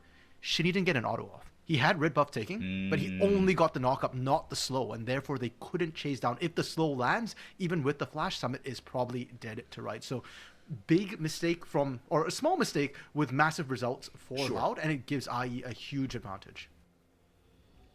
Yeah, very much on the margins here in this early game. And I mean, even in the bottom lane, right? I mean, the fact that Redbird and Root held on to both their summoners, that's big, right? I mean, with a little bit more, you probably could have burned something there, but the advantage, it's in the CS right now. And even then, right, Snagger taking the call, right? He's not opting to kind of dumpster this lane right now. He's happy to play for the late game, which, look, with this composition, I suppose that's fair enough, but both sides have pretty monstrous late game threats. I give the edge to Loud on that front, but Isurus have a number of champions that can take over a game. And it just reminds me a little bit of the Pain game we saw last week on Sunday as well, where Pain just went with 4 damage threats, i.e. not quite there, but Xin Zhao is much more of a damage threat than something like a Sejuani. So as much as the scaling in terms of if we are comparing role to role probably favors Loud ever so slightly, IE are going to scale up perfectly fine as well, and their late game is going to be massive. Their split push threat could be huge as well. It really does come down to whether or not Robo can kind of handle Summit, and that was a big question we had after last week, because we don't know how good Summit is. No, we do not. Let's see if he can play out a 3v1 dive. Gwen is buying a lot of time here. Yeah, Redbird taking an absolute beating on the tower. It ended up working out. The Ignite burned there. He didn't lose anybody, but Summit playing that pretty well. It's so hard to dive a Gwen, dude, especially in 2025 when these towers hit like trucks. To give credit to them, Summit didn't have flash, so he was much easier to dive than usual. Fair and enough. Still, he played perfectly. Ring around the Rosie hardly takes damage. Chasing Root down. Root is a level down as well. Has to be careful. If Summit hits 6, that Corki's going to have to blow flash. Yep. Yeah, no, exactly. No, if Summit was 6, then something valuable is being lost on the side of Loud, 100%. Redbird trying a cheeky little lane gank here. If he could show up here on this rel, he does have Hex Flash. He can't count on the fact that there is no ward on that Tri-Brush. We can see that with God Vision, but able to put down the control ward there. I think they still don't know, but Ackerman probably going to pop something down here. He has the Hex Flash. Again, right, we talked about it in the last game with Pro Delta, how he can clear so much space with that champion. And Redbird absolutely can do the same. Yoink! Very valuable to take away by Miru. And going to be able to zone out Loud. They don't want to deal with this just yet. I was laughing as well at the fact that Redbird walked into that bush with the control warden, and he doesn't hit either the ward, nor does he zone Snaker out. So he's kind of hesitant. He's paralyzed by choices right there. And this is a little bit concerning if you are a Loud fan, because this is how Loud was playing in the first couple of games, in the first week. Where it felt like they had a lot of opportunities that they kept letting slide through their fingers. They were playing for a late game without any sort of consideration given to the early or mid game, and that's not ideal. IE, on the other hand, if you're a fan of them, they're probably very happy with how this is going. Their rotation this game, they're showing signs of life, and it's not just Jose Deodo. Specifically, it's Snaker and Ackerman, who have probably been the most sluggish part of this Isthmus Astro team so far this split. Yeah, well, and it's sort of like we were saying, right? In a normal, if everyone is kind of hitting their peaks, you're okay if Sneaker and Ackerman are the more quote-unquote sluggish, right? They don't have to be incredible, right? Because you've got Jose Deodo, the LLA's, prodigal son, their superstar, as the ult there just goes very, very wide. But Summit and Miru, right? They've shown their chops in different regions, playing different sorts of champions, right? They don't need to be unreal. And in this composition, Snaker and Ackerman don't need to be carrying this game, but they can. And that's really all you want in life and in League of Legends is options. But RMC, I want to go back to something you said earlier, right? Loud, we talked about it. Shinny and Redbird, they won a title with each other. They've played on a championship roster in 2020, upsetting Pain Gaming in the finals that was on top of the building in 2020 with names you might remember like Tay, and Mikau, and who's there? It was Envy. Oh my goodness! Wow, what a Mad Lib! I love that roster. Insane. Yeah, they took down Robo and Dinones actually on Pain Gaming in 2020, but they're going to start with the Dragon here. But RMC, zooming back in, Shinny and Redbird are the engine of this team, right? You talked about it, how like this passive play is very reminiscent of week 1 of the second part of the split, Loud, and that is not that's not a place you want to find yourself if you're Loud. Robo able to counter strike, do a little bit more damage back onto Summit. But yeah, because again, when you follow the mother duckling, Shinny, Robo and Tinones are good enough, man. They are such good team fighters. They have really good game sense. That's how, when they won all their titles, right? That was what was so frustrating about Loud, is that they show up to a team fight in the mid game. For 4 years, they did this. They show up to a team fight in the mid game, having just like, oh, are we playing League of Legends now? Great, let's ARAM this, this what. And then they just killed them. Yeah, literally, we used to joke about a 40-minute timer. As soon as it hits 40 minutes, Loud's just going to win the game. Like, it'll be 1 or 2 team fights, but they will win the game. Now, with Shinny, though, in the first couple of weeks, to be fair, I think there was a lot of hesitancy about whether Shinny should gank because he wasn't sure the team was with him. Now, after last week, he should have the confidence that Robo and Tinones will move with him. I assume that in comms they've figured that out. So, having seen Shinny not gank, besides that one gank in the top lane so far, that's on Shinny. And he's double 7. He's got the ultimate ready to go. I would love to see him try and make some sort of move. Even if it's just a gank, you don't necessarily have to go for the objective. You can already see Robo is developing a significant lead on his own. Continue to accelerate him. I think Robo has been the best performer on Loud. If you get his jacks ahead, not only can he team fight like a monster, but he can split push like an absolute beast. And if he gets ahead enough that he can start diving Summit or actually threatening kills on Summit in this 1v1 situation, it makes the split push option for Loud so much better. And that's the other win con they used to have was, hey, even if we can't win a team fight, we can get to 40 minutes because we'll have somebody split pushing, whether it be Robo, whether it be Tinones, or for better or worse, Croc sometimes. Yeah, real. Yeah, Croc. he was that X factor, right? I mean, and you get so like, I don't know, how different do you think Croc and Shinny really are, right? Because they were the go buttons for their team. I feel like Croc is just a higher variance version of Shinny. Do you think that's crazy? This is a little half-baked by me. No, I agree with that, which is why I liked it when they picked Shinny up as their jungler. I actually thought he'd be one of the better options in terms of a go button. Shinny has also never forgotten to buy items level 1 at an international event, so we'll get some that as well. True. But Croc is higher variance, and I think Croc had the higher carry potential. This game, it's 100%. Not going to matter. Shinny's on Sejuani. If you're carrying a Sejuani, you're either a lower in tier 2 or something's gone horrifically wrong. So, yeah, I think that's perfectly fine, and it fits their play style, which is why I want Shinny to engage. You're on an engaged champion. That's what you do. Where's my Glacial Person? Yeah, you got to start ripping that bad boy, right? You're at level 7. We haven't really seen much of it. TP coming in here now by Robo. He's got the item. Trinity Force coming in hot. I'm not sure they're going to start up these grubs, or maybe they are. Just poking it with the end of the spear there. I feel like a fight's going to break out here. RMC Summit going forward, able to chop up Shinny there, getting the sweet spot, but only 2 charges on the Q. Root on the side. He's all alone. He's got to be careful with his positioning here, RMC. Root very vulnerable, able to Valkyrie away from the Enchanted Crystal Arrow. And now with the stun going in, they delete him. Summit gets obliterated from the map. And now Jose Deodo buying a little bit of time there with that Crescent Guard, but now everyone has showed up for IE. Maybe there's a little bit more of an even fight. Shinny gets out by the skin of his teeth, just barely able to escape. Redbird traded out as well after he blew the Ignite. Root, my brother in Christ, what are we doing so far? Pass the flash away. It's Easter. It's the Easter weekend. 4x4. Our brother in Christ is looking for a res. It's fine though. He doesn't actually go down, even though it's not Good Friday, so he doesn't die today. But yeah, Loud. I just have so many questions about how that fight played out. Shinny had the angle to try and catch Jose Deodo or Summit out. He didn't go for it. And Loud played the counter engage beautifully. They got the outs out of Snaker and Ackerman. And that gave them the advantage on the turnaround fight. But it wasn't quite enough. Shinny didn't get a priority target. Snaker on this Ashe is just not being threatened. He has so much range and safety to play with.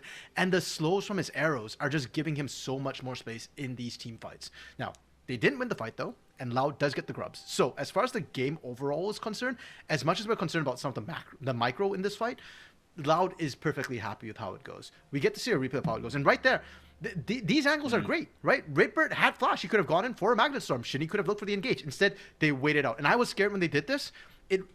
But it worked out, right? They got all the big ultimates out. They should have turned around. But look at Snaker's positioning here.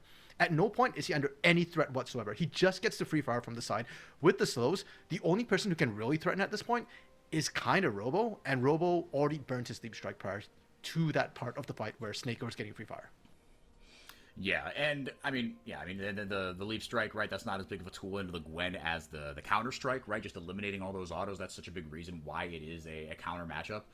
But yeah, I mean, with both these champions, with the Jax especially, right? There are a couple of abilities you really need to watch. Otherwise, this champ is not useless, but unless you're strong, it's the big 5-man ultimates, right? Not 5-man ultimates, the 5-man Counter Strike. We talk about how, as a Pain fan, you've got images seared into the back of your eyelids. You wake up in a cold sweat thinking about Robo just standing there menacingly, zoning off the entirety of Pain Gaming, because that leap and Counter Strike is so powerful on this Jax. And if you know how to play around that, you can do absolutely unholy things with this champion. A lot of pings coming down here onto this Dragon now, RMC. Vision's shared all right here, right? I mean, now you know exactly where Loud are, but Loud in control of the pit. Tinones and Summit, neither one of them have their TPs up here. So I'll be interested to see if the Dragon does get popped, but both those champions are kind of locked into the top lane for the time being. Yeah, and Miru being present rather than Summit, I think, is not a bad choice necessarily for the team fight with the ultimates that you can pick up. I'm much more happy with the fact that both teams are looking to get action here, as the supports kind of both get caught out a bit. They do go forward. Deleted! Redbird gets sent into the gray screen with alarming speed. Root can't get in. He's not long enough range to be able to do anything about that. Now Robo picking a fight here with Miru in the bottom lane. Grandmasters might pop here. A lot of resistances one way or the other. This is just a pure hands fight right now, but with Shinny showing up, Robo getting a little more confident, but he's able to dart away as Ackerman and Jose Deodo, hop in. Honestly surprised Miru actually winning that trade out with the ultimates. I guess the AP skilling on Grandmaster's Might is a thing, because it felt like he was taking less damage. Tinones, though, able to answer on that top side. And 4x4, for all that IU won the fight, they don't get the prize. They don't get the Dragon, and Tinones got a free turret. So Loud, again, finding small advantages. Little by little, yeah, the lead is essentially nothing right now.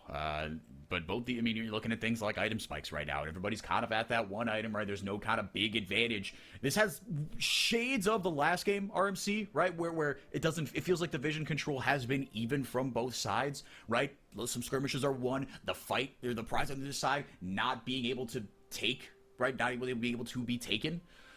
But Loud, right, again, they can team fight as 5 better than anybody, and with this composition especially, they can play really well. And they play the counter engage as well, pretty well, and that's sort of what IE's composition we highlighted as a strength of theirs. So there's a couple ways, there's a lot of ways. Again, we talked about it at the end of the last game.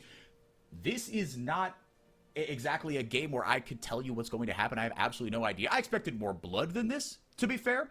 But Root, man, dude, Root is playing with my freaking heart. How is he 1-0? Double TP's coming in here. Glacial Prison goes out. Robo gets the follow-up stun. The CC share on Ackerman might be too much. Glacial Prison, or Glacial Fissure, excuse me, gonna buy a lot of time. Redbird in the backline with the Magnetstorm. Summit has finally shown up. They didn't even need him as Snaker just guns him down. Lots of arrows in the back of the dome. Robo next on the menu. Isurus Estral almost absconded there. Was shitty. Miru wanted more, and now that might be enough for them to get this dragon.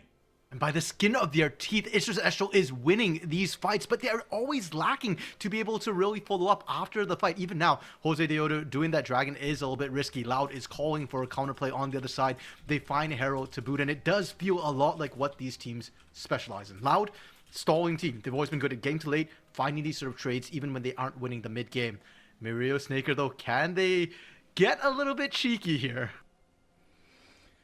Able to swipe away that dragon. Jose Deodo on the bottom side. Objective traded. Let Redbird with the snap engage there. Tino's going forward. Big Shooter shuffle. What? Miru! Holy what? How did he do? Was that an abscond? Yep. Must have been an unstoppable. He must have buffered it immediately. He hopped over the wall with the abscond, and that put Loud in a rough position. They thought they found the cash. Jose Deodo now on the hunt on the back end. Ackerman with the slow onto Redbird again. Miru's got the Magnet Storm. Yeah, thought the better of it, of going over the wall.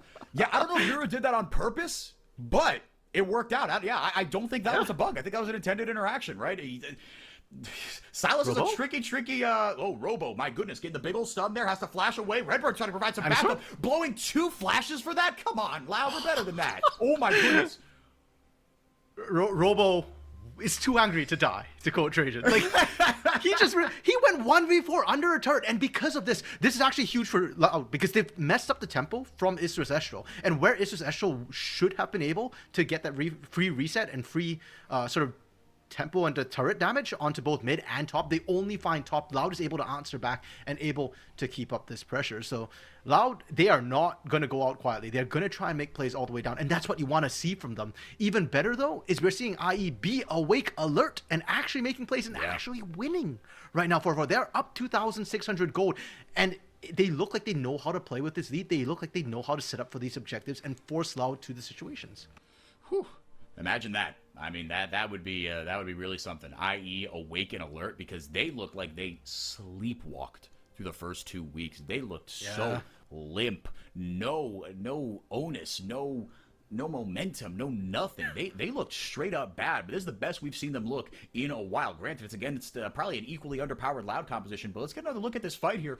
Robo following up with that chain CC, pretty good. But Ackerman, big ult to get off there, man.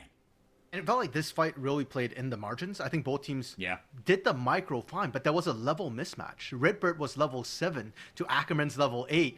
And because of that, Ackerman lives, Redbird dies. And you can see the Loud fans, like how close that fight was. And I think for a lot of the Loud fans, they realize as well, that could have been the turn in the game.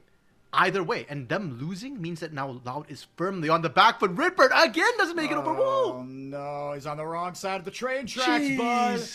Didn't check in on O-Block, and he got one in the back of the dome. IE get another easy kill, and now RMC, we got to start asking some uncomfortable questions here. Is Surus in a really good spot in this one?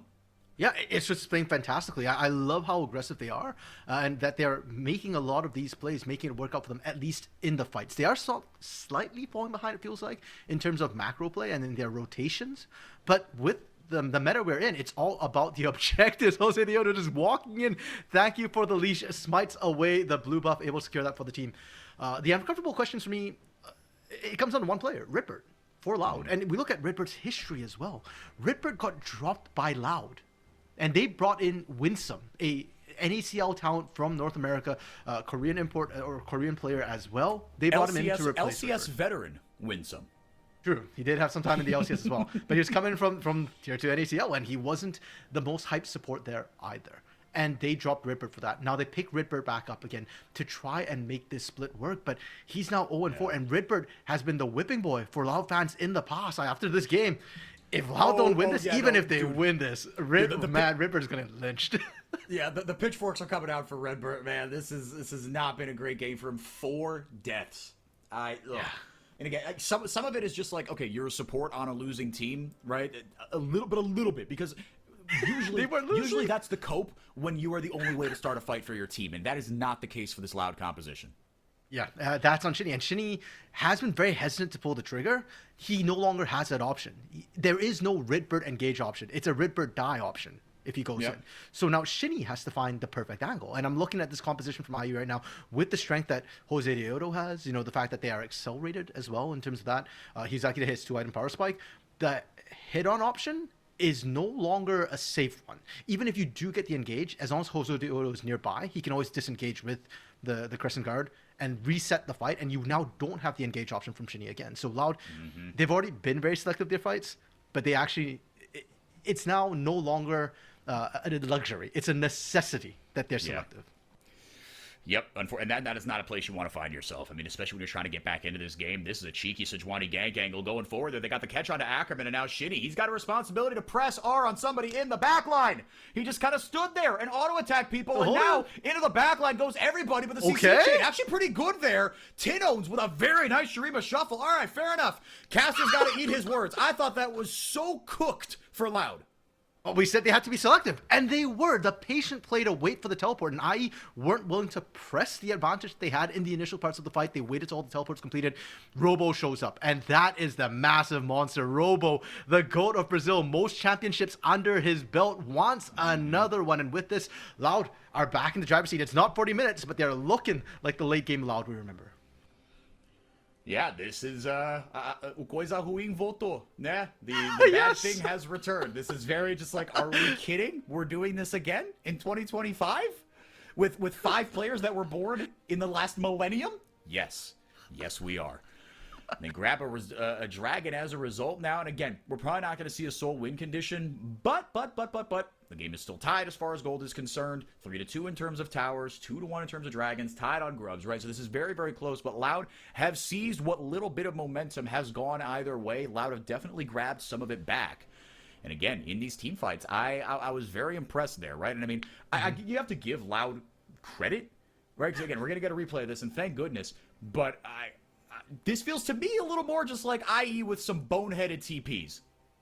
Yeah, and it also, the start's different from the other fights in that it's not Redbird getting caught this time, it's Ackerman getting caught. Yeah. And the space that they were kind of creating was huge. That was Miryu's ultimate, wasn't it? The shuffle there. Was. I miscalled that, yeah. It didn't really even help them, unfortunately. Like, you can see he was trying to disengage, but he was already way too deep in. And it's a rare mistake from Mr. Zestral where they weren't fully coordinated.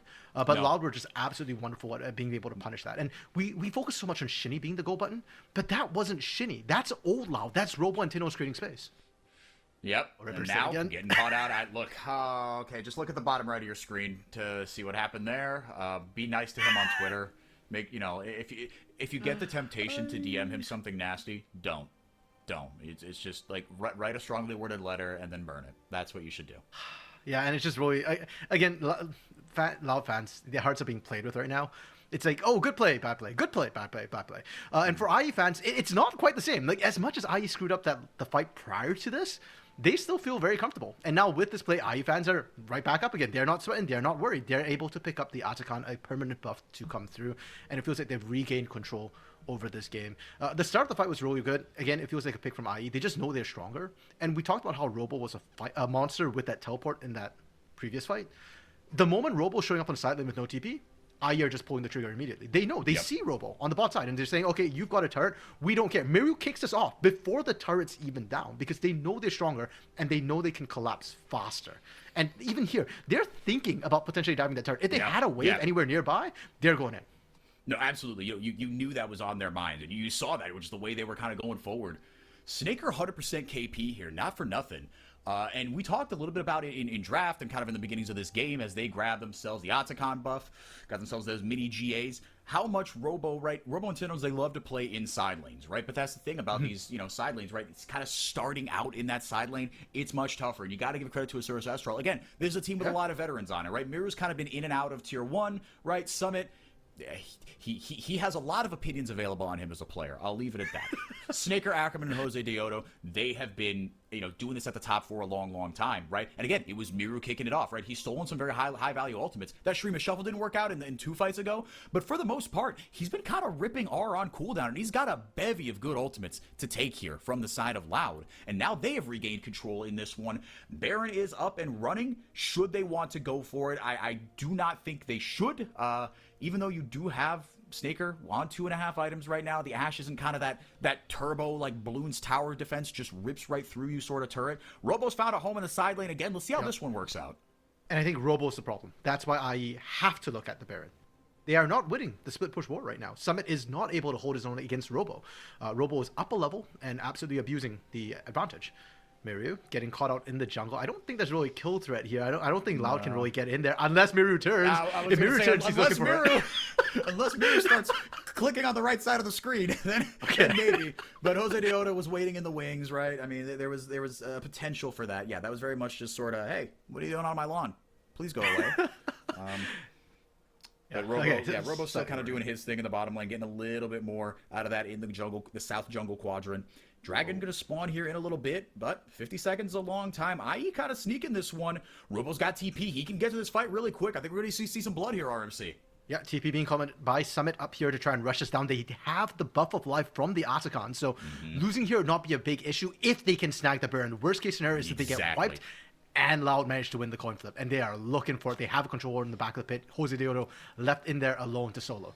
Miru's low. Somehow he's able to grab another Sejuani ult. That is not what I thought was going to happen. Jose Deodo goes in. The ult doesn't land. Glacial Fissure doesn't really do much either. Into the backline. Robo gets a lot done there. Summit has to flash away. Shoulders follow him. But now Robo turns attention onto Summit. And Asuras Astral get bullied off the Baron. Jose Deodo and company turning tail and running. RMC, like you said, the worst case is they get wiped. But the Angel Wings are gone from their nameplates. Tito's into the backline. Big old Shreema Shuffle. Snaker has nowhere to run. All he can do is watch as his team gets obliterated. The shutdown for Robo to boot on top of all of it. Only a 2-for-1 to be fair, but if they can get the Baron off of this is a huge swing. And if they can get Snaker, if they can kill Miru, that's a guaranteed Baron. IE don't have what it needs to be able to finish the fight. They find Snaker. Miru's still running for the hills. Robo is chasing as a Jax. Can he get away? Can he abscond? He's trying. Ooh, able to get onto some minions. Very nicely done. Robo can jump onto minions as well. Stun, bonk. He's able to dash away. Now with some help from Ackerman. Goes back in. He's got the Stolen Grandmother's Might. He's got a lot of healing. And he gets the shutdown onto Robo. It's a disaster, but waste his time 2025. That means that Loud get the Baron. That is a worthwhile trade in my book, RMC. Definitely Loud winning that one out for it, but my heart was going back and forth with how it started. I said the worst case scenario is they lose the Baron, but the worst case scenario was they don't have buff of life anymore, and that's precisely what happened. The initiate from IE, the idea was good, but when it missed, we've seen Loud be the better team at counter engaging. They punish your mistakes. Mess up once and you're pretty much dead to rights. So this part for IE, they're just running for the hills. They're trying to get to safety. They knew they were going to lose it, and I actually really appreciate that IE did turn for the fight right here. If they kept running, they'd have run into that flank coming in from Robo on the side, and you'd have been completely wiped. As it stands, you managed to at least trade back onto Redbird by a crap ton of time, and that was what allowed Ackerman to come back out and actually help Miru on that mid lane, stop the worst case scenario from completely coming through, and buy yourself a bit more time to shove out these waves against the burned up Loud. Now for the first time all game, Loud with a substantial gold lead here. The Baron power play at about even. Reminder, that starts at about 1,500 gold. Actually, no, exactly. I don't know why I said about, but that is what they're working with here. And again, they've got a couple of side lane threats, but Miru and Summit, right? We talked about the side lane from the perspective of Loud. IE have good answers here, right? And the gold lead isn't such that, what a goal. Just from 30 feet away, nailed it right between the uprights. But Miru and Summit, right, the gold lead between the solo laners isn't insane to the point where there's going to be like a clear winner one way or the other. Again, Jax is a counter matchup to the Gwen. Summit is just, he's not kind of who he used to be. Robo, not sure what he's doing over there. Maybe Loud can get something out of this, able to ward hop away. Summit going to grab it, looks like his first kill of the game. Able to actually kind of get the edge there, but Robo again wasting his time. There is no way! RMC, he can't keep getting away with this. No, he can't. Down. No shot. Summit going to burn it. There we go. All right. Finally, it's a high price.